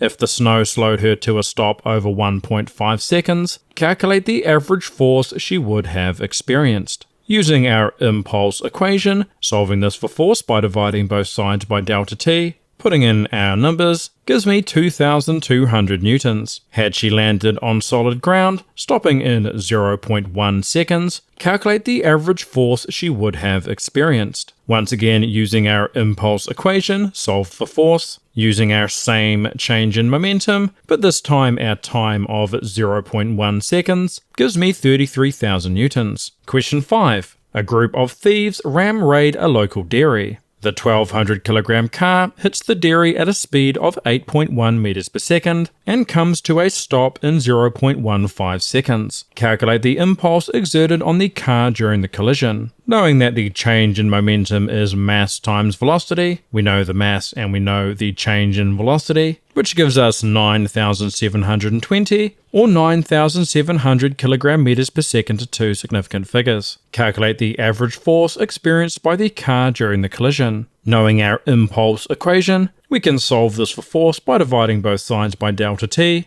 Putting in our change in momentum and our time gives me 64,800 or 65,000 newtons to two significant figures. One of the thieves accidentally left his 2.3 kilogram physics textbook on the car's roof. Assuming there is negligible friction between the textbook and the roof as the car comes to a stop, describe how the collision affects the motion of the textbook. If there is negligible friction between the textbook and the roof as the car comes to a stop, the forces on the textbook will remain balanced and its motion will not change. Which is to say that if we have our textbook, we're going to have a gravitational force, which is going to be balanced by a support force, and as the car comes to a stop, because there's negligible friction between the textbook and the roof, it won't experience a force, and we know that we need a force in order for something to change its motion. The textbook initially moves with the car. When the car stops, the textbook will continue moving forward at a constant velocity. Question 6. During a severe hailstorm that struck Timaru in 2019, hailstones with a mass of 0.10 kilograms fell at a speed of 20 meters per second. Calculate the momentum of a single hailstone. Momentum is mass times velocity. Putting in our mass and our velocity gives us 0.20 kilogram meters per second. If 120 hailstones hit a parked car's roof in 1 second and come to a stop, calculate the impulse experienced by the car's roof. To find our impulse, we just need to take the impulse from one hailstone and multiply that by the 120 that we have in our 1 second, which gives me 24 kilogram meters per second. Calculate the average force exerted on the car's roof. We know our impulse equation, solving that for force by dividing both sides by delta t. Putting in our impulse and our 1 second gives us 24 newtons. Question 7. The Bloodhound LSR rocket car generates thrust by expelling 2.4 kilograms of exhaust gases behind it every second. The gases exit at a speed of 430 meters per second. Calculate the thrust force on the car due to the ejected gases. To do so, we can use our impulse equation, rearranged for force, where we know the time is 1 second, but we don't know the change in momentum every second. We can find this by knowing that momentum is mass times velocity, we know the velocity that the gases exit with, and we know the mass of the gases expelled every second, which gives us 1,032 kilogram meters per second. Putting that into our force equation gives us 1,032 or 1,000 newtons to two significant figures. The initial mass of the car is 800 kilograms. Calculate the remaining mass after 30 seconds. To find the mass lost, we can take our mass lost every second of 2.4 kilograms and multiply that by 30 seconds, which gives us 72 kilograms. And now to find the remaining mass, we take the initial mass of our car, subtract our 72, to get 728 or 730 kilograms to two significant figures. Calculate the acceleration of the car after 30 seconds. We know the thrust force that the car generates, and we know the mass of the car after 30 seconds. To relate these to our acceleration, we can use F equals ma, dividing both sides by m to solve for our a. Putting our numbers in gives me 1.414 or 1.4 meters per second to two significant figures. The car runs out of fuel after 60 seconds. It applies brakes with a constant force of 1800 newtons and comes to a stop after 130 seconds. Calculate the maximum velocity of the car. To find the velocity of the car, we can use our equation for momentum, where momentum is mass times velocity, and using our impulse equation, it's also force times the change in time. Dividing both sides by mass gives us our solved equation, where we know the constant force. We know it comes to a stop after 130 seconds, so that's our delta t, but we don't know the mass of the car. To find the mass of the car after 60 seconds, we can take our initial mass of 800, and knowing that 2.4 kilograms of gas is lost every second, we can just multiply that by our 60 seconds that it took for the car to run out of fuel, which gives us 656 kilograms. Putting all these numbers in gives me 356.7 or 360 meters per second to two significant figures. Conservation of momentum. Question 1. Calculate the unknown velocities in the diagrams below. We have a situation before with a 0.5 kilogram cart traveling at 1.2 meters per second and a stationary purple cart of mass 0.7 kilograms. Afterwards, our carts stick together and they have an unknown velocity, which we're trying to find. To do so, we can recognize that momentum is conserved, so that the initial momentum must equal the final momentum. We can find our initial momentum because this is just the momentum of our pink cart, so we just need to take its mass times its velocity, both of which we have, which gives us 0.6 kilogram meters per second. And now we know our final momentum can be replaced with mass times velocity, where the velocity is what we're trying to find, and the mass is the combined masses of the trolleys. Solving this for our velocity by dividing both sides by m1 plus m2, putting our numbers in, gives us 0.5 meters per second. For section B, we have our 0.5 and 0.7 kilogram carts again,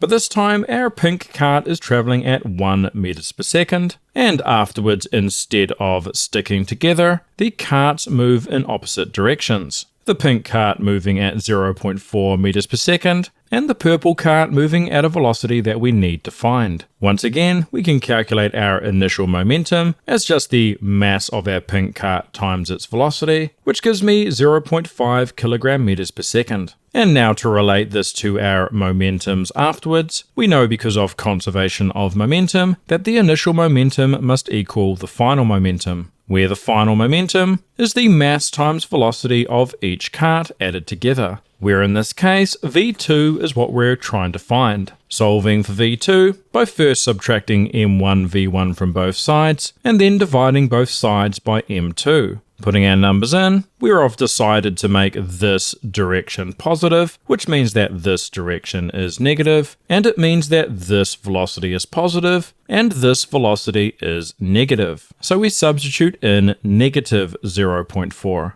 which gives me 0.5 meters per second, and because it's positive, we know that it must be traveling in this direction, as we would expect. For section C, our two carts are joined with a spring, and because they're initially stationary, our initial momentum is 0. Afterwards, the carts spring apart, the pink cart with a velocity of 2 meters per second towards the left, and the purple cart with an unknown velocity towards the right, which we're trying to find. Assuming conservation of momentum, our initial momentum must equal our final, where our final momentum is just the sum of the mass times velocities of our carts. v2 is what we're trying to find, so we can solve that by first subtracting m1 v1 from both sides, and then dividing by m2. Once again, we decide that this direction is positive and this direction is negative, which means our 2 meters per second is negative. Putting those numbers in gives me 1.429 or 1.4 meters per second to two significant figures. Question 2. 66 million years ago, an asteroid struck Earth, leading to the extinction of the dinosaurs. The asteroid had an estimated mass of 1.0 times 10 to the 15 kilograms and struck Earth with a speed of 20 kilometers per second. The mass of the Earth is approximately 6.0 times 10 to the 24 kilograms. Calculate the momentum of the asteroid just before it struck Earth. Our velocity of 20 kilometers per second, multiplying that by 1,000, gives us 20,000 meters per second. And now to find the momentum, we can just use mass times velocity. Putting in these numbers gives me 2.0 times 10 to the 19 kilogram meters per second. Assuming the asteroid and Earth combined into a single object after the impact, calculate the change in Earth's velocity. Assuming conservation of momentum, our initial momentum must equal our final, since the asteroid and the Earth combine into a single object, is going to be their combined masses multiplied by their combined velocity. Solving this for our combined velocity by dividing both sides by ma plus me, putting our numbers in, gives me 3.333 times 10 to the minus 6, or 3.3 times 10 to the minus 6 meters per second to two significant figures. Question 3. A 90 kilogram man and a 40 kilogram boy collide head-on in 300 kilogram bumper cars and come to a stop. What physical quantity is conserved during the collision? This is momentum. State the total momentum after the collision. Because they come to a stop, their momentum must be 0. State the total momentum before the collision. Because we know that momentum is conserved, that means that the momentum after the collision must equal the momentum before the collision, and so our momentum must also be 0. If the man's car was traveling at 0.51 meters per second, calculate the initial speed of the boy's car. We can first of all find our combined masses of our man and our boy by taking their masses and adding on the mass of the bumper car, which gives us 390 and 340 kilograms. And now, assuming that momentum is conserved, we know the initial and final momentums must equal. Knowing that our final momentum is 0, because they come to a stop, we can write our initial momentum as the mass times velocity of the man and the boy. Solving for the velocity of the boy by first subtracting Vm from both sides, and then dividing both sides by mb. Putting our numbers in gives me negative 0.585 or negative 0.59 meters per second to two significant figures. A 30 kilogram girl in another car collides and joins with them. They move together with a velocity of 0.44 meters per second. Calculate the speed of the girl before the collision. First of all, finding the mass of the girl and her bumper car by taking their masses and adding them together gives us 330 kilograms. And now assuming that momentum is conserved, because before the girl hit, the man and the boy are stationary, they won't have any momentum, and therefore the only initial momentum will be from the girl. After the collision, they move off as a combined object with a combined mass and a combined velocity. Solving this for Vg by dividing both sides by mg, putting our numbers in, gives me 1.413 or 1.4 meters per second to two significant figures. Question 4. NASA's DART probe was designed to crash into an asteroid to study how it might be deflected. The probe had a mass of 610 kilograms and impacted the 5.0 times 10 to the 9 kilogram asteroid Dimorphos at 6,600 meters per second. Calculate the momentum of the probe just before impact. Momentum is mass times velocity. We know the mass of the probe, and we know the velocity of the probe, which gives us 4.026 times 10 to the 6, or 4.0 times 10 to the 6 kilogram meters per second to two significant figures. Assuming the asteroid was initially stationary, state the combined momentum of the probe and asteroid immediately after the impact. If the asteroid was initially stationary, then the only thing moving was our probe. And so the total momentum initially is what we found in part A, and since we can assume that momentum is conserved, this must be the momentum after the impact. Calculate the velocity of the combined probe and asteroid after the impact. Knowing that our initial momentum was 4.026 times 10 to the 6 kilogram meters per second, and knowing that momentum is conserved, we can write our final combined momentum as the combined mass times their combined velocity. To find this combined velocity, we can divide both sides by mp plus ma, put in our numbers, which gives me 8.052 times 10 to the minus 4, or 8.1 times 10 to the minus 4 meters per second to two significant figures. Question 5. A bulletproof superhero is standing still while being hit by 50 bullets every second. Each bullet has a mass of 10 grams and is moving at 300 meters per second before it hits the superhero. Calculate the momentum of each bullet before it hits the superhero. Our mass of 10 grams can be divided by 1,000 to find 0.01 kilograms. Momentum is mass times velocity. Putting in our mass and our velocity gives us 3.0 kilogram meters per second. Assuming the bullets fall to the ground after impact, Calculate the change in momentum the superhero experiences every second. Knowing the momentum from each bullet, we can find our change in momentum by multiplying this by the amount of bullets every second, which as stated up here is 50. That gives us 150 kilogram meters per second. Calculate the friction force the superhero needs with the ground in order to remain stationary. Using our impulse equation, we can relate our force with a change in momentum over a particular duration, where we know that our momentum changes by 150 every second. And so rearranging this equation for force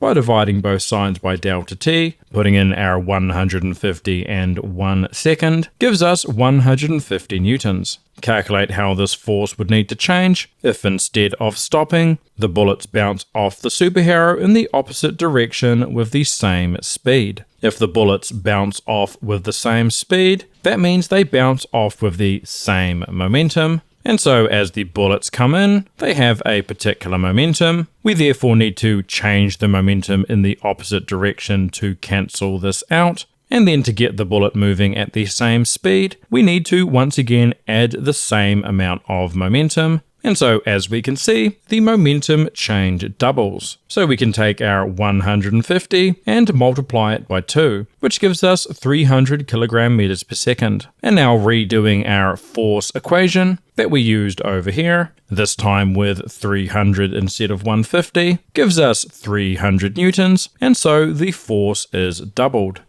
Question 6. Famed space pirate Captain Blondebeard punctures a hole in his suit to propel himself from rest towards his rescue ship. He ejects 500 grams of air behind him at a velocity of 380 meters per second. Captain Blondebeard and his suit have a combined mass of 120 kilograms. Calculate the change in velocity of Captain Blondebeard. We know the mass of our air is 500 grams, which dividing this by 1000 gives us 0.5 kilograms. And now knowing that the momentum of the air expelled must equal the momentum gained by Captain Blondebeard, we can replace these with their masses times their velocities, where the velocity of Captain Blondebeard is what we're trying to find. So we can divide both sides by mb, put in our numbers, which gives me 1.583, or 1.6 meters per second to two significant figures. Captain Blondebeard collides and holds onto his waiting 97 kilogram crewmate, causing them to move together with a velocity of 0.7 meters per second. Calculate the initial velocity of the crewmate. Assuming conservation of momentum, we know that the momentum of Captain Blondebeard plus the momentum of the crewmate must equal their final combined momentum. Substituting in our masses times our velocities, where our final mass is the combined mass. And now solving this for VC, which is what we're trying to find, by first subtracting MBVB from both sides, and then dividing both sides by MC, putting our numbers in, gives me negative 0.3924, or negative 0.39 meters per second to two significant figures. The negative tells us the direction that the crewmate was traveling in. And so initially we have our Blondebeard moving with a momentum that we decided to make positive. We decided this when we wrote his velocity as positive. Because our crewmate's velocity is negative, that means the crewmate must have been moving in the opposite direction. Question 7. A boat cleaner water blasts the side of a boat while standing on a floating raft. The water hits the boat at a right angle with a velocity of 40 meters per second and a rate of 0.7 kilograms per second. The water blaster is operated for 5 seconds, assuming the water stops as it strikes the boat. Calculate the total impulse exerted on the boat during this time. We know that we have a mass of 0.7 per second, and if we have 5 seconds, we just multiply this by 5 to find a total mass of 3.5 kilograms. And now to find our impulse, we can use that equals mass times velocity, where we know the mass, and we know the water's velocity, which gives us 140 kilogram meters per second. state the change in momentum experienced by the cleaner and raft system. Because of conservation of momentum, the momentum gained by the water and later imparted onto the boat must be equal to the momentum gained by the cleaner and raft system, but in the opposite direction. So if we were to have our boat and our cleaner on the raft with their water blaster, the water is given a momentum of 140 in this direction, which means that the cleaner and the raft must be given the same momentum in the opposite direction, which is 140. The cleaner and raft have a combined mass of 90 kilograms. Calculate their change in velocity over 5 seconds. We can use our momentum equation, solving that for our velocity by dividing both sides by the mass, putting in the change in momentum, and the mass that we were just given gives us 1.555 or 1.6 kilogram meters per second to two significant figures. If the water instead bounces off as it strikes the boat, explain how this would affect the momentum of the boat. If the water bounces off the boat, it will experience a greater change in velocity, since not only would the water go from moving to not, requiring a change equal and opposite to the water's velocity, because it's now bouncing off with some velocity, its change in velocity will be increased. And since momentum is mass times velocity, this will result in a greater change in momentum. As momentum is conserved, the increased change in momentum of the water will result in an equal and opposite increased change in momentum of the boat.